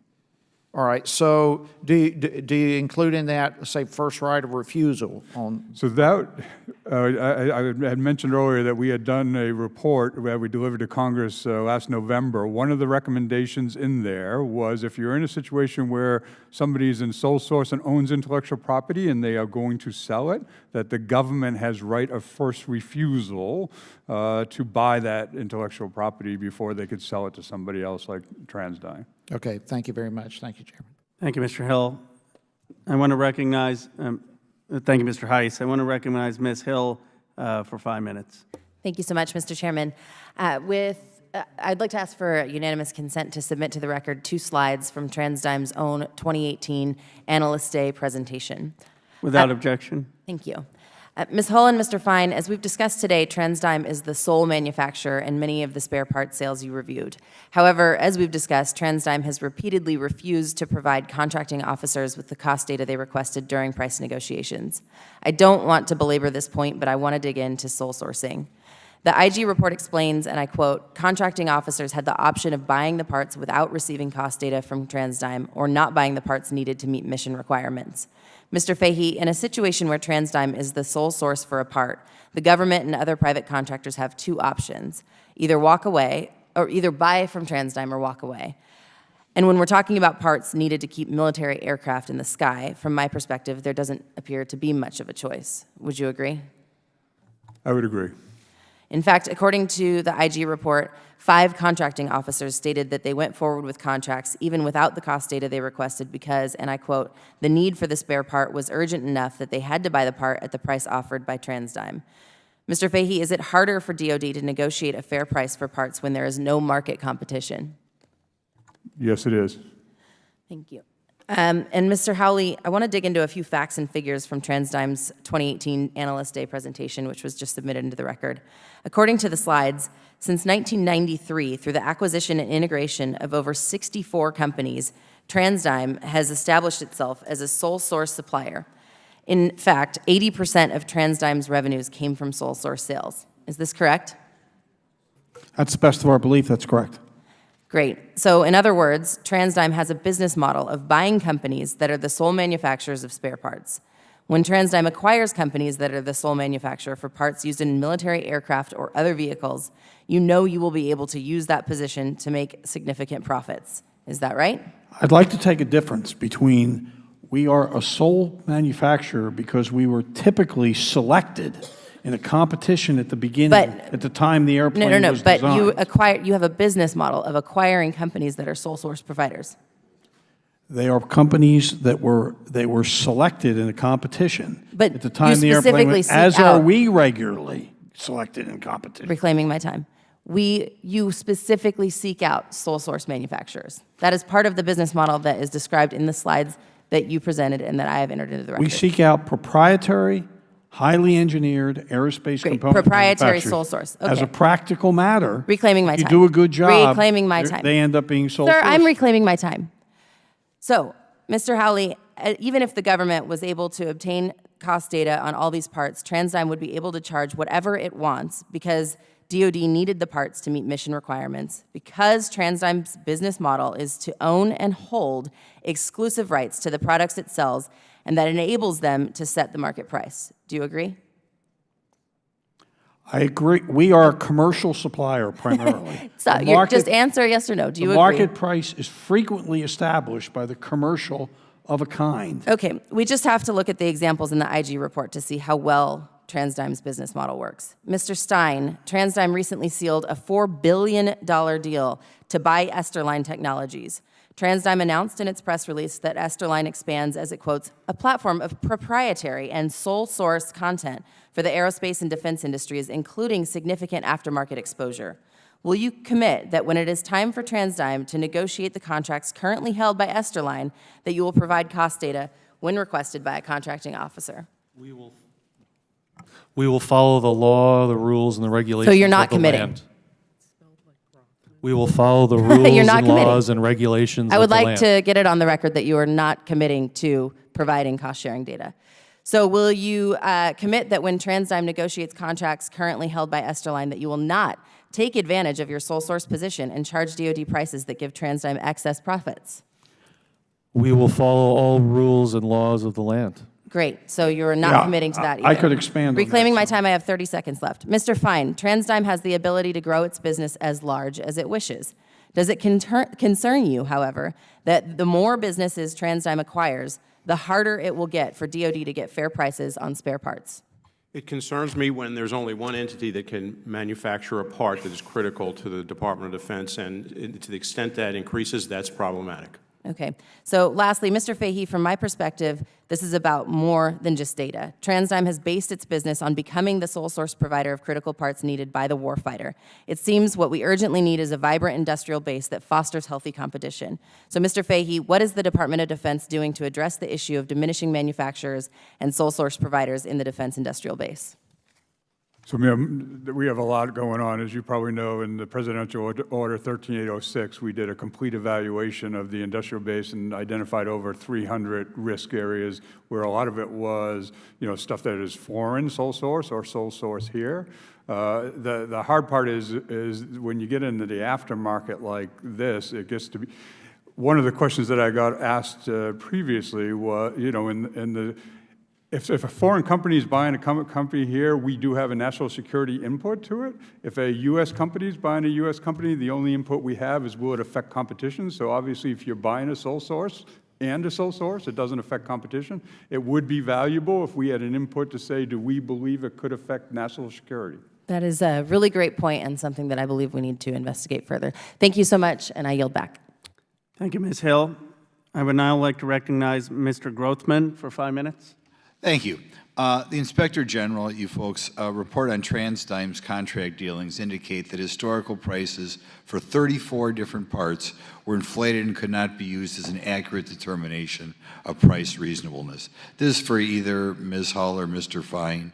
Could you walk the committee through the process that the IG's office used to determine the historical prices that the historical prices for these 34 products were inflated? The process that we applied in analyzing the historical prices is we accessed a database that holds the pricing history for those particular items in our sample, so for 47 parts. So we looked at the prices over time that the government has paid for these particular items. Then we also obtained uncertified cost information from TransDigm and analyzed what we thought to be a reasonable profit. And in doing that, we selected 15% as simply a benchmark. And I want to emphasize that we did not, in this report, state that 15% should be or is the reasonable profit across the board. It's just simply a benchmark. And then beyond 15%, we classified those costs as excessive. Okay. And how did the prices then become inflated? Did they not go through an initial review process, or? Anytime a part is purchased, it becomes part of that particular part's history. So if a part is inflated at the first time it's purchased, and then the next contracting officer comes along and negotiates a new part, and then adds a couple percent on top of that, that already originally inflated price becomes more inflated over time. Okay. Could a part that you originally deemed inflated have any valid explanation, or were you given any valid explanations? No, we were not able to determine any reason for justification for the excess profit on those particular items we looked at. Okay, we have a question to Mr. Fahey. It's my understanding that several factors play on cost and pricing on a daily basis. Isn't looking at prices in a vacuum like this dangerous? Looking at pricing, yeah, absolutely, right? Just looking at the price versus the cost, right? Okay, you want to elaborate at all, or? Yeah, I mean, obviously, if you know the cost of what it costs to produce a part, then you have the difference between what they're trying to charge you versus the cost, and then you know whether you believe it's a fair and reasonable price, right? When you don't have that cost data, as you've seen, it was the best available price, so by definition, it was fair and reasonable, but you didn't have the information to really be able to negotiate that.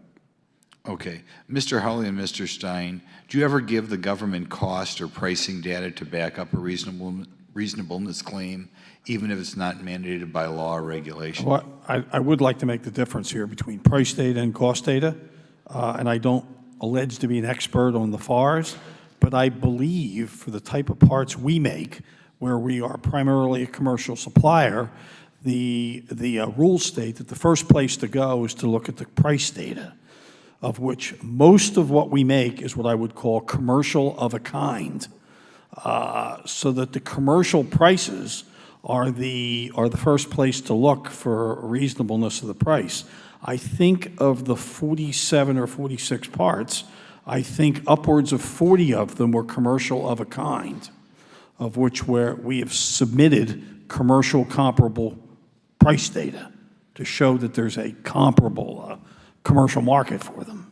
Are there some parts so vital to the department, and this is really for Mr. Fahey, are there some parts so vital to the department that they're willing to pay more to have them, even excessively? I'd say we have to pay the price if that's our only alternative to keep the readiness of our equipment, but we should never be paying excessive pricing. Okay. Are there any instances where the department is priced out of a transaction where you just say no? There have been situations where it becomes difficult as when it's a readiness issue. Can you give me an example? I can't give you one off the top of my head, but I was a program executive officer in the Army for over 10 years, and there were many times that we walked away from the table because we didn't think we got a fair and reasonable price. Okay. Do you think for mission-critical parts that having cost or pricing data would change the analysis of a purchase? It could change the analysis, but you should never be paying quote-unquote excessive pricing, right? It should always be fair and reasonable. Okay, I'll yield the remainder of my time. Thank you, Mr. Grothman. I now recognize Ms. Ocasio-Cortez for 5 minutes. Thank you, Chairman, and thank you, everyone, for joining us here in this panel today. Today is my lucky day because for ages, we're consistently told that single-payer health care is too expensive. We're told constantly, how are you going to pay for it? How are you going to pay for covering the insulin costs of everyday Americans? And I seem to have found part of my answer here today. Because it seems that TransDigm sold a part called a non-vehicular clutch disc. You have to excuse how small the image is here, but it's up there on that screen. But it would, if I blew it up much larger, it wouldn't even be to scale, because this disc is only about 3 inches anyway. And it seems as though TransDigm sold 149 non-vehicular clutch discs to DOD. It costs about $32 to make the part. And TransDigm charged us $1,443 for each of these 3-inch discs. As a result of the upcharge, the Inspector General determined that TransDigm profited 4,436%. A pair of jeans can cost $32. Imagine paying over $1,000 for that. But the good news here is that what I've found is that the cost of about 149 of these clutch discs will cost, at cost, is about $4,768, except TransDigm charged the public $215,007. That is a margin of about $210,239. Mr. Howley, are you aware how many doses of insulin we could get for that margin? I'm not. In a single-payer healthcare system, an insulin dose can cost about $137 a vial. I could have gotten over 1,500 people insulin for the cost of the margin of your price gouging for these vehicular discs alone. The incidence of diabetes, according to the CDC, is about 7 people in 1,000, which means I could have covered the insulin costs of a community of 21,400 people for the cost of your price gouging of the public on a non-vehicular clutch disc alone. I could have sent 21 kids to college. I could have sent 18 toddlers to free preschool for a year in the most expensive city in America. So my question to you is, why should we give you another dime? It seems to me the government always has the choice of what to buy and what not to buy from us. We believe that we provide the government with well-designed, well-manufactured, high-quality product. We deliver it in a timely fashion, and we support it when there's a problem. How much competition do you have? How many competitors do you have in this market? We have I don't know this individual part, just because we make 200,000 parts, but I would say there's almost no product we make where there aren't other alternatives to buy the part. But it could be one alternative, 2 alternatives, or 1,000 alternatives. Not 1,000. Not 1,000. Some number of alternatives. So it's not a always perfectly selected originally in a competitive process when the airplane's designed, where we're selected because of our price, our technology, our delivery, our contract terms, whatever. You know, I find this interesting because this term free market comes up very often, but I don't think people really understand what that means, because so often it's not a free market at all. It's a captive market. It's one where we're forced to choose between 2 to 3 people. Oftentimes in these processes, there is significant argument and there's significant evidence that there's collusion in these markets, that it's not a perfectly competitive market, because a perfectly competitive market requires a large amount of competitors. But I'll move on. Mr. Fahey, what can Congress do to break this cycle? It seems that the Inspector General has been calling attention to the unreasonable prices for TransDigm in particular since 2006. So I think about all those insulin doses from just this one part in this one contract, times 10, 15 years. What can we do to break this cycle?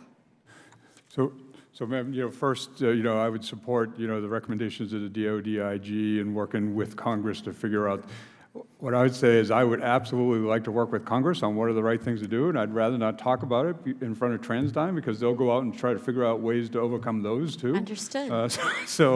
It just, as I said, it just bugs me that we have to do this, right? And what it does is it's additional bureaucracy within my system to account for these bad situations. Well, I look forward to us having a confidential meeting sometime soon. Thank you very much. Thank you, Ms. Ocasio-Cortez. I now want to recognize Ranking Member Jordan for 5 minutes. Thank you, Mr. Chairman. Earlier, Mr. Stein, I forget whom, but someone on the Democrat side asked whether you would pay back I think they used $16 million, and you said it's really not about the money, but it kind of seems like it is. You said there was other factors you had to look at, the message that would send to your customers, and I get that. So let me just walk through a couple of things. How many parts do you make for the government? I don't know the exact figure. I know that I have over 50,000 parts that are military parts. 50,000? Yes. Any idea how many you make for DOD? No, I know sales I can split out, but not part numbers. Mr. Fine, you said you guys looked at 47, I think was the number you said earlier. Is that right? Correct. Do you know how many they make for the government? I don't know how many parts they make. I know that 34% of their business is with the defense industry. Yeah, I can talk about revenue. Okay, so 34%. I might add, that's not all with the Department of Defense. Understand. Yeah. So 34% is with the government. What percent is with DOD? No, it's not with the government. 34% is not with the government. Oh, straighten me out then. 34% is with who? Is military. Some way, shape, or form around the world. About 6 or 8% is to the government, the U.S. government. Defense is aftermarket to the U.S. government. When you say the U.S. government, you're talking about defense. Yes. Okay. So Sorry. 7% is with the United States Department of Defense. The other percentage, whatever, 34 minus 7, the other 27% is with foreign governments? Foreign governments and OEMs for U.S. Production. Oh, okay, okay. Percent of your, so when it comes to profits, what's your profit margin on the 7%, the 34%, and then on the commercial? I don't know the profit margin on the individual segments. What I can tell you is that our profit in the defense aftermarket spares business is significantly lower than our commercial aftermarket profit margin. Just the way it works out with the regulations in place today. That's not, based on everything we've heard thus I know, far, that's but not what that's not the conclusion I think we'd all reach. We would assume that it would have been higher.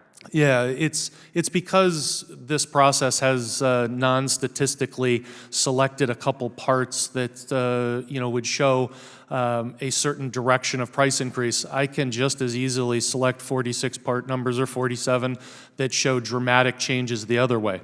We have. Are you saying, like on the commercial side, the non-defense side, you're getting 4,000% profits on parts there? Yeah, the parts that were analyzed had commercial equivalents, and the commercial price is listed as reference point, and that's a leading indicator of it. So Ms. Ocasio-Cortez just had up this valve or ring or whatever that was. You sell that to commercial Yes, we folks? do. Would you like, so I have data on that. I'm just curious, what do you charge them?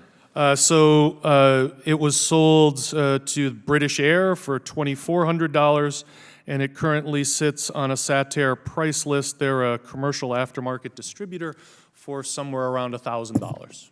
Mr. Fine, you agree with all that? Frankly, that's not what I expected when I started my line of questioning. I was just curious where this all was going, and I expected something different. We don't have that information. I'm sorry, I can't speak to that particularly. We do provide that information when commerciality packages are submitted. We do provide that reference point. Let me go to the Inspector General's. This all happened when? When you did this investigation, this was for what years and what time frame? January 2015 to January 2017. And since that time, it's my understanding that the threshold amount has been increased when you can, the sole source and the dollar amount.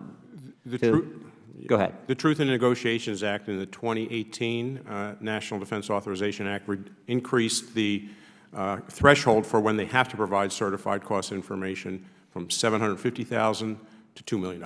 And if I understood correctly earlier, a line of questioning, it's not the threshold that is maybe the the determining factor. It's the fact that you just don't get the information to, if there's a way to get the information, it's not so much the threshold, because my understanding was the Armed Services Committee thought this made sense for our military to get access to parts in a quicker fashion and get what our warfighters need. That's why they raised it. But you guys are saying it's not so much the threshold, it's we need information. Is that accurate? So it is a little bit the threshold. It does change the equation of when they have to provide the information. Understand. And in order to streamline things, but it has side effects. And one of the side effects is contracting officers can't require companies like TransDigm to provide cost information when it's below $2 million, and TransDigm declines to provide that information. And 15 of the 16 times that was below the threshold that the contracting officer asked for cost data, TransDigm declined. They weren't required by law to do it. Is that happening with other companies too? We haven't looked at other companies, but I assume it is happening. I'm not sure to the same extent as TransDigm. And I'm running out of time here, or I guess I ran out of time, but I appreciate the chair's Well, indulgence. I'm sorry. So what do we need to do so that you get the information? We all want this to work.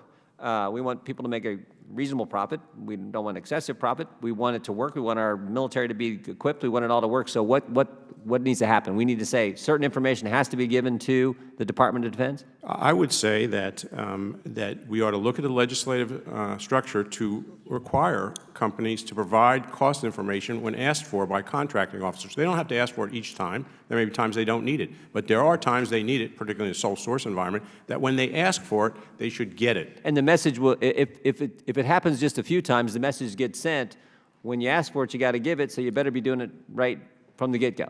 Exactly. I mean, TransDigm keeps saying that we weren't required to do it, and the law didn't require them to do it. But that's the problem. There ought to be a requirement so that companies who are asked for the information, like TransDigm, provide that information. Thank you, Chairman. Thank you. Thank you, Ranking Member Jordan. I'd now like to recognize Ms. Kelly for 5 minutes of questioning. Thank you, Mr. Chair, and thank you to the ranking member for holding this very important hearing. Ms. Hull, in the Inspector General's report, you considered a 15% profit to be reasonable, and any profit over 15% you considered excess profit. How did you select that as your benchmark? The 15% is certainly a benchmark. We researched federal supply codes with similar contracts to the parts that we selected for our sample and found 15% to be a reasonable number to apply. And then anything in excess of 15 we claimed as excess profit. And it seemed like many of TransDigm's contracts you reviewed had profit margins that we've been discussing well over 15%.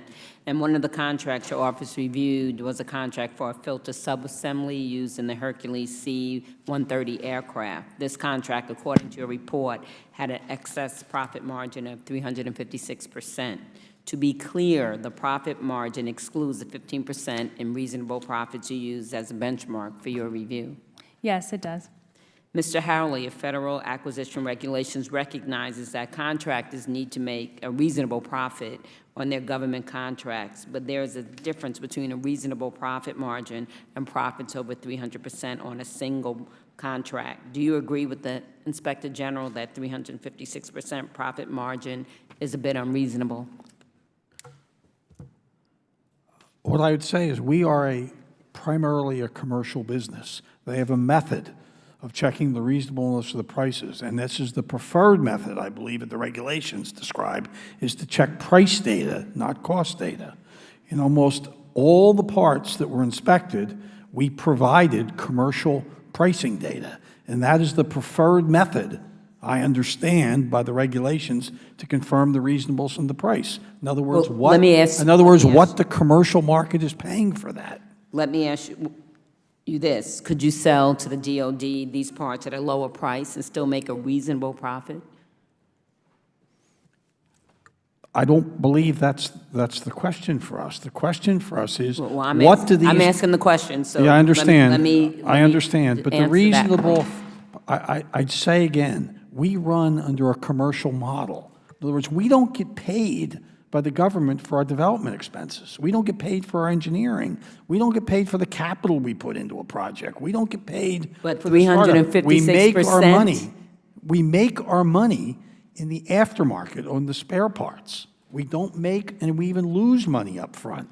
Well, this is a razor blade model. Reclaiming my time, my colleague asked about the part she asked about my colleague Ocasio-Cortez, And what you're selling to us, the staff just informed me, you're the only person that sells that. So there is no competition. You're a sole source for that. And again, I would think that you could still make a reasonable profit, very reasonable profit.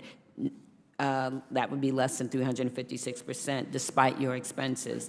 The committee received documents from TransDigm that show that TransDigm's starting offer for the filters that I talked about was $5,581 for each filter. I'm holding up the report. TransDigm's own data shows that it costs per part, however, $1,189. Do you feel like you were acting in good faith when you offered to sell these parts for over 4 times the cost? Yeah.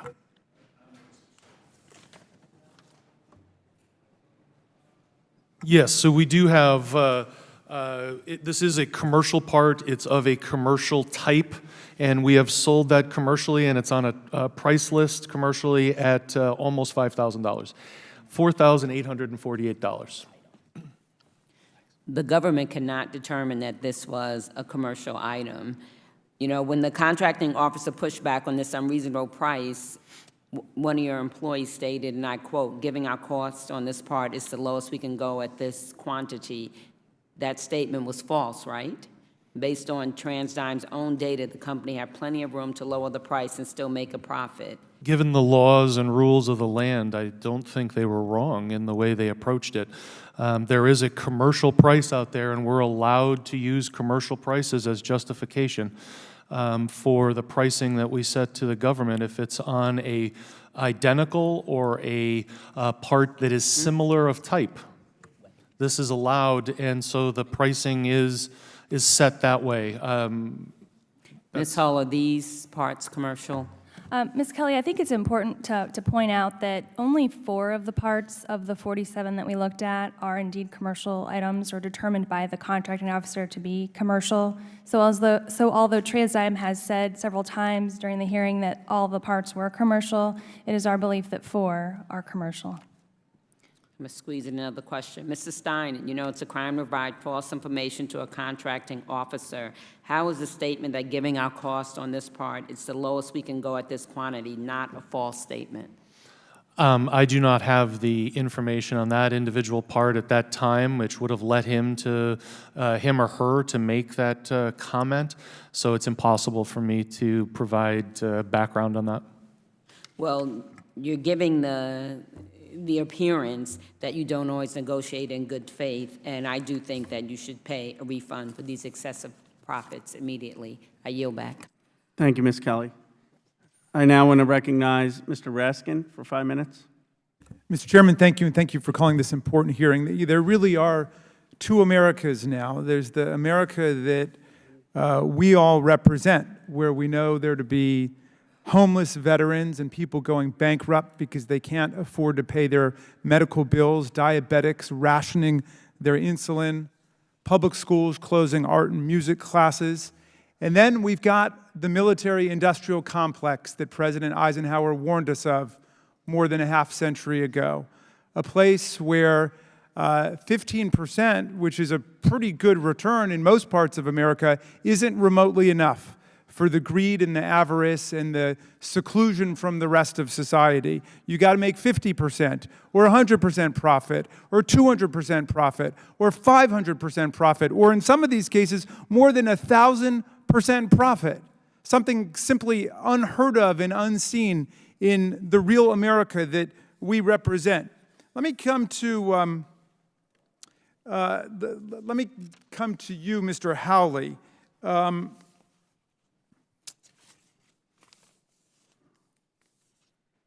A former director of operations at your company, at TransDigm, told this committee, quote, "At quarterly meetings, Nick Howley and management gave a wink, wink, nod, nod, that we want to avoid disclosing any cost data. They told us under their breath that we should see what we can do to avoid disclosing cost data. We don't want to talk about costs. We want to talk about price." Now, I want to ask you this, and I want you to think about your answer carefully because I know that you're under oath. Have you or any senior official at TransDigm told an employee that they should avoid disclosing cost data? First, I presume we're talking about these various business unit review meetings we make. I've rarely attended them in the last 10 years to begin with. I would tell you, we regularly tell people what the rules are for contracting with the government. Have you ever told anyone to avoid disclosing cost data? Not that I recall. We always tell people, here are the rules. When you deal with the government, you have to comply with all the rules and regulations. We have outside law firm come in and run those training classes for employees. Okay, We have our Mr. internal Howley, counsel run. you were, according to your testimony in 2017, the 6th highest paid CEO in America. You made $61 million, right? Was the business model to find these sole source contracts and then to jack up the price as far as it could go? The business model is we buy and operate proprietary, highly engineered aerospace component businesses with aftermarket content. That's the business model. Let me ask you. We buy them and we improve them. I was They're curious. long-term owners. I was interested in your exchange with my colleague, Ms. Ocasio-Cortez. Is your business model, the way you do business, is that socialism or capitalism? Capitalism. So you're defining capitalism as one business can basically charge the taxpayers whatever it wants, 50%, 100%, 500%, 1,000%? That's what capitalism is? Any buyer can buy from someone else if they want. In almost no cases are we the only one in the country that can provide the part. At such point as we don't deliver a quality product, we don't deliver it on time, it doesn't work well, we're not technically competent. Let me ask you about one specific else. case, Mr. Howley. One of the contracts reviewed by the Inspector General was for a part called an actuator cover assembly, which is used in the KC-135 aircraft. You charged $12,000 for actuator cover assemblies. TransDigm's cost for getting the same part was $800. Now, how do you justify getting the part for $800 and then selling it to the taxpayers for $12,000? I'm going to defer to Kevin Stein. Well, but I don't know the defer to him. individual part. But in principle, how do you defend that? I don't know how to answer in general. But that's the All I can business do is model. address it specific. But that is your business model. You've described this as capitalism. That's what No, our capitalism business is. model is we are primarily a commercial business. Our business model is we Aren't all invest- businesses commercial businesses? No. I don't know what you mean. As by I that. make the distinction between a primary defense contractor. We Oh, invest our okay. own money to develop products. We invest our own money to design them, to qualify them on airplanes. All right, let me ask to you do a the different testing, question. to Maybe invest you the can, product, and maybe you we can make help our us, money back. Maybe in you the can help us find out how pervasive this is. One of the things that impresses me about the testimony is the kind of indignation you're demonstrating about being asked about this. Is this, in fact, the pervasive business model in the work that you do? Are you aware that other businesses are basically doing the same thing with DOD contracts?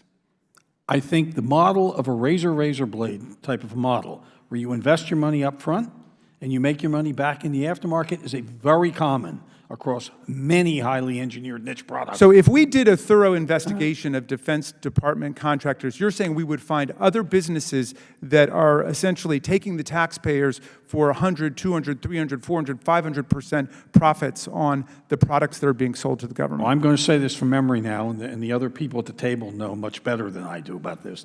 But I think this is a relatively common audit result when the IG goes out and audits component manufacturers, that they come to the conclusion that the spare parts prices are higher than they'd like. I think that's a fairly common conclusion, and I believe that's one of the reasons that they are proposing regulatory change. So Thank you, Mr. Eskin. I yield Thank back. you, Mr. Eskin. I now want to recognize Ms. Wasserman-Schultz for 5 minutes of questioning. Thank you, Mr. Chairman. I want to clear something up for the record, so I'll ask you, Mr. Howley or Mr. Stein, whichever one can answer the question. My understanding is that for thousands of the parts that you make available for sale commercially, you are the sole source provider on most of them, and that there are no options besides you for the military to be able to make those purchases. That's, I think, not true. During the qualification phase, there are many people involved in qualification and quoting on parts who all have the capability to make these. So there is competition out there. Because of the extremely small volumes, you end up taking it as a sole source, but that's simply the way that the business is awarded. Okay, that's not my understanding, and thankfully we have people here who can testify to that. So, Mr. Fahey, the TransDigm owns the rights for thousands of parts used to fix and maintain our military equipment. And my understanding is when DOD needs a mission-critical part, you are oftentimes forced to buy it at an inflated price from TransDigm, who, as has been stated here today, may earn a profit of more than 4,000%. That's obviously not only an egregious swindling of taxpayer money, it also would appear to be a huge additional expense that is grossly irresponsible for the Department of Defense to have to bear. Do TransDigm's inflated prices impact military readiness in your assessment by pulling funding that could be spent on other mission-critical acquisitions? Absolutely. Absolutely. Could you elaborate a little bit? I mean, every time you're paying, a cost that is outrageous, right, you could be spending that money somewhere else, right? So, for example, if we got our $16 million back, we could be buying other spare parts to increase readiness. As you know, if you go across the department, one of our major concerns is the readiness of our fleets. Exactly. I'm pretty familiar with that, given my other job in Congress, which is chairing the Military Construction VA Appropriations Subcommittee. Does DOD, Mr. Fahey, does DOD currently have unfunded acquisitions that could potentially have been funded if you weren't expending extra dollars to meet TransDigm's inflated prices? Absolutely. Do you have any examples that come to mind? I don't have any examples that come to mind, but I know, given the time of year, as we're going through that process now to figure out, what money we're going to ask for to have reprogrammed, because there are significant programs that need, important programs that need funding. Price-wise, what would you say is the amount of unfunded acquisitions that are sitting on that list? I don't have that, ma'am, off the top. Is it in the hundreds of millions of dollars, even billions? It's in the billions. It's in the billions of dollars. Okay, so I think it's safe to say that if we're spending if we have a 4,000% unfair, egregious, outrageous profit, that we are really affecting our military's readiness and our ability to make sure we can address mission-critical projects. Absolutely. Okay, Mr. Stein. I'm sorry, Mr. Fahey, or any of you who are there and can answer the question, is what Mr. Howley just said accurate? Is there the kind of competition that they are suggesting? Or am I wrong that the military appears to only have them as an option in many cases when it comes to these purchases? Yeah, I'll give a chance. They are wrong, right? What he explained was accurate, that way back like 10 years ago when we were doing the development, there was probably competition of the part, but at this time on most of those parts, they're sole source providers. And that would be because they bought up every single company that, with the business, using the business model, as my colleague Ms. Hill entered into the record, specifically focused on sole source providers as their business model to acquire. Correct, and I would let Mr. Fine add. So if I could, of the 47 parts in our sample, we determined that 39 were manufactured only by TransDigm. Okay, so Mr. Howley, Mr. Stein, what you're saying is completely inaccurate, and I'll just remind you you're under oath. Today, there is not competition, apparently, in 39 parts. There are other Excuse me, if there you would are let me, other suppliers. Reclaiming my time. The way it works here is that we ask the questions and you answer them when we're ready for you to answer them, okay? So there are 39 parts that Mr. Fine just mentioned that you are the only source for the military to be able to purchase. Is that accurate? We are not the only one that could supply them. We're the only, they have, apparently, it's not worth the cost or effort or time to qualify another source at this time. Okay. There are other people that could do it. Reclaiming my time, which I am now out of, in legislative speak, in a setting like this, we call that not passing the straight face test. What you just said doesn't pass the straight face test because it's tap dancing, inaccurate, and incongruent with the facts. So you are grossly robbing the American taxpayers and impacting our military readiness and our ability to make sure that we have the ability to accomplish mission-critical goals. You ought to be ashamed of yourself, and you owe the taxpayers millions of dollars that I hope your company decides to make sure that you do on your own. I yield back.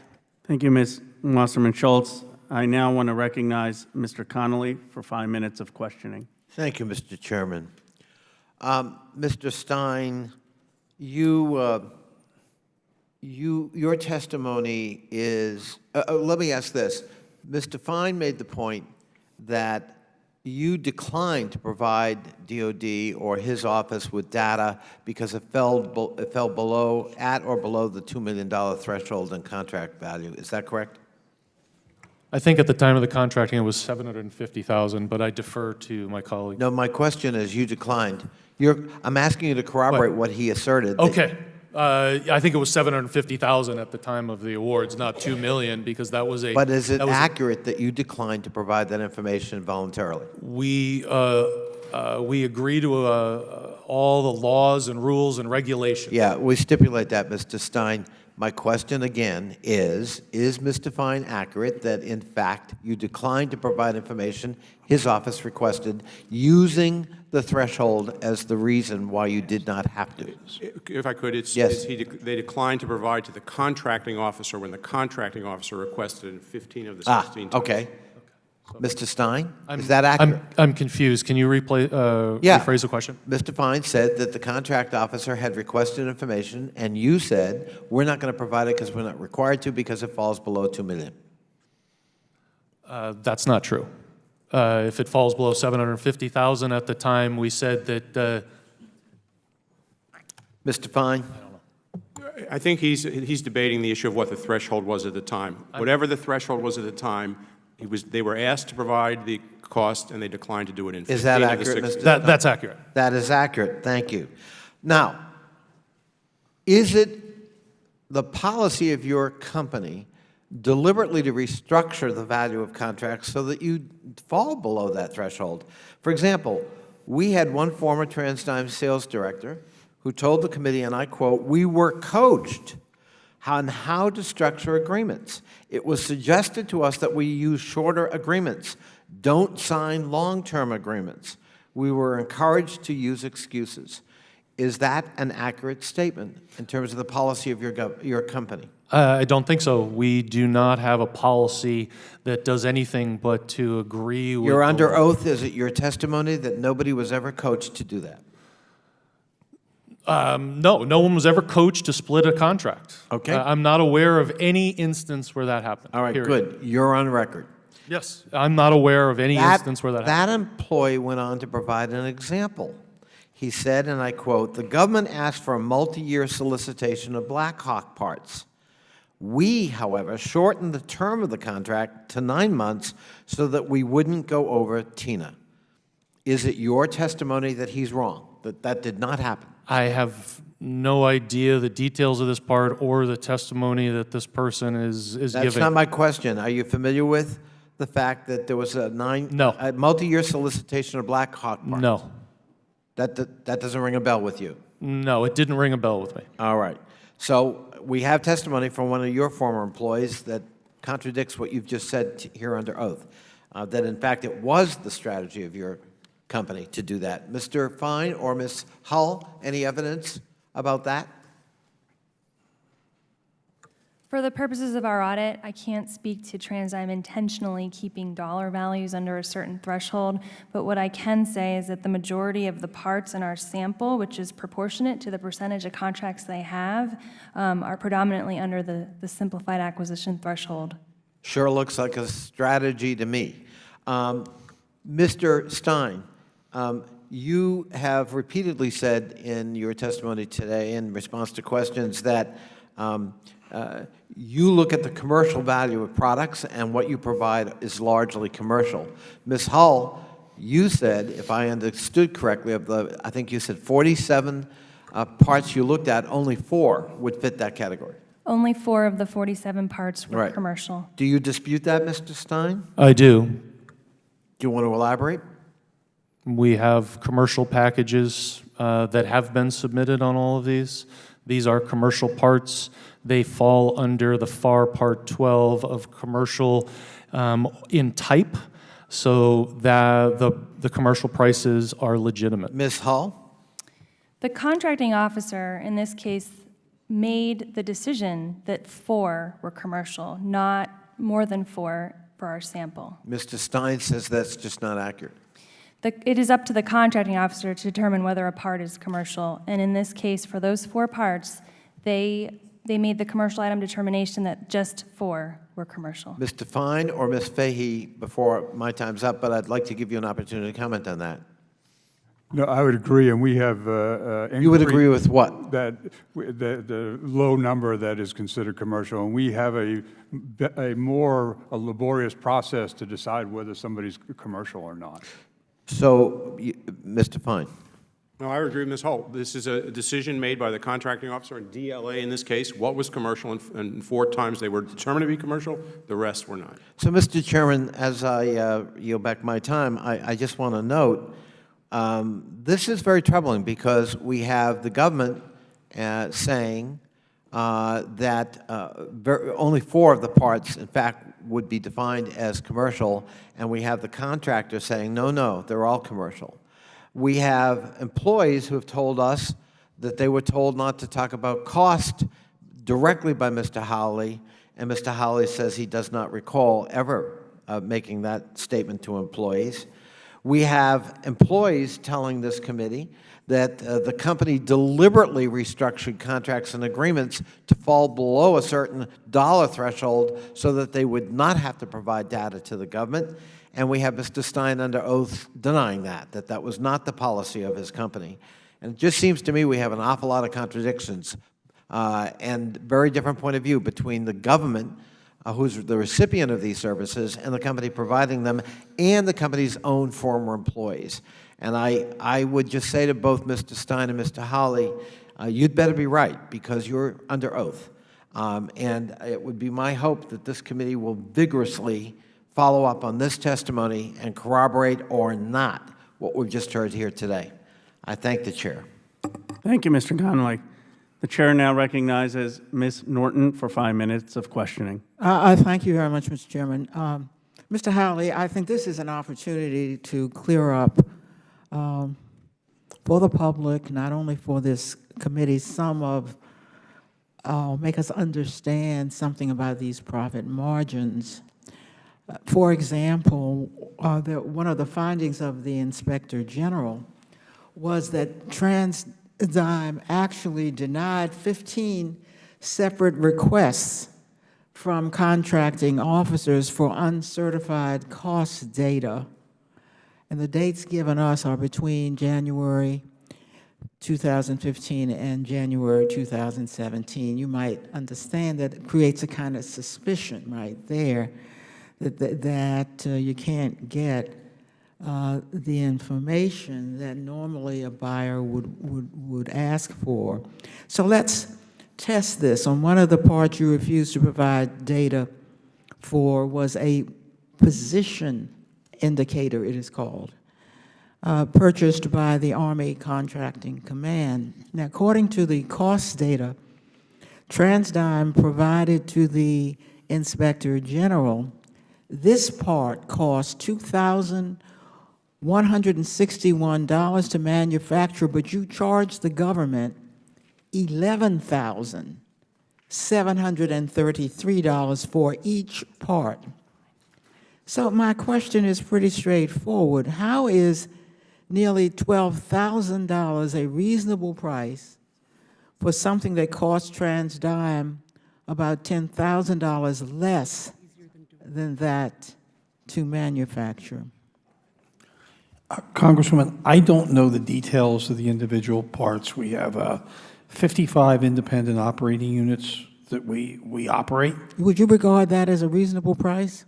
I don't know the context of it. I think so. Under some circumstances, we are generally we are commercial business primarily, and our business model again, is to pay our own money up front, to invest and not make money in the beginning, to pay our engineering capital, et cetera, to sell things for aircraft production. Look, I understand what your business lower- model is, and and so then sell you're it, reclaiming my time, Mr. Howley. The aftermarket, and I would ask. The inspector, because you're not answering my question, the Inspector General found that TransDigm received 428% excess profit in the sales of this part, position indicators. Now, so we may disagree, and you may need some context, and you don't answer the question directly, but let me ask you if you will answer this question directly. Will TransDigm provide a refund to the Army of the excess profit the company received for this part? I think I answered that earlier, but I'd be glad to do it again. We're still in the process of evaluating that. We have a No, couple. my question is, after you evaluated it, there may be some differences on how much excess profit or not. If you find that there was some amount that was in excess, will TransDigm provide a refund to the Army for the excess profit after you've done all your study? Will you provide will you provide a refund to the Army? And I think I would say we're still in the process of evaluating how we're going to deal with this voluntary refund request. And that's not my question. I would. Will you provide? Let me just ask a general question. When you've had an opportunity to evaluate what the Inspector General has found, if you find that there was some excess profit on any of these, after comparing your information with the Inspector General, will you provide a refund to the government of the United States? Yes or no, Mr. Howard? We're in the process of evaluating how we're going to handle that. I would say we are a commercial company that operates primarily in a commercial model, and there's a set of rules, as I understand, by which the government buys commercial of a type product. I think many of what we sell is commercial of a type product. So we have to put that in its context. Mr. Chairman, I will note for the record that I have tried on at least 3 separate occasions to get a response from this witness that almost any manufacturer or any seller of a product to either the government or the public would have given. If I find I'm wrong, expect that I will give back whatever amount you should have received. And I think it should be noted for the record that this witness has refused to say, and I must say, in the way in which we do business in the future, it should be noted that this witness has refused to say that even if he finds there has been excess profits, he will return that excess to the government. And I thank you, Mr. Chairman. Thank you, Ms. Norton. I'd like to thank our witnesses for testifying today. I'd like to thank Assistant Secretary Fahey, Ms. Hull, Mr. Fine, for your service to our country. Without objection, all members will have 5 legislative days within which to submit additional written requests, written questions for the witnesses to the chair, which will be forwarded to the witnesses for their response. I also ask our witnesses to please respond as promptly as you are able, and note that, Mr. Stein, there's an outstanding letter with a number of requests to you, and our understanding and expectation is that all of those requests will be answered fully and comprehensively.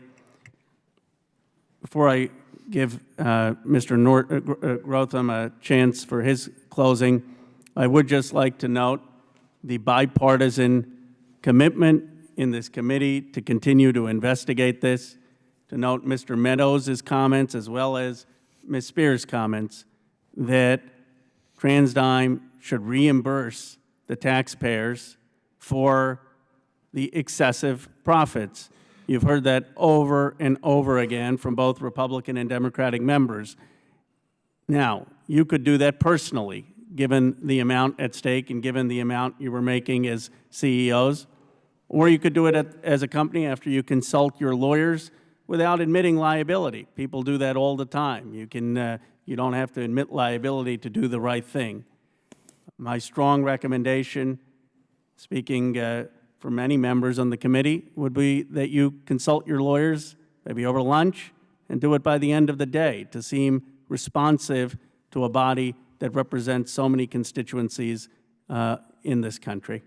I now yield to Mr. Grothman for any final words.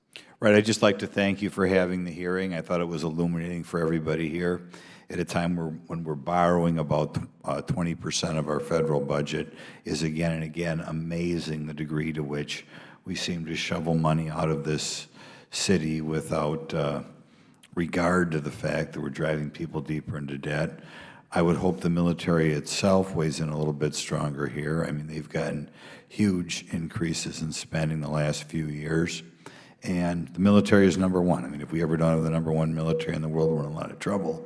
But it's frustrating when people in that business, who should be above all committed to making sure every dime is well spent, seem to view things as an opportunity to make ridiculously huge profits. I realize it's not unique to this industry, but it amazes me how people who did not found an industry are making tens of millions of dollars a salary.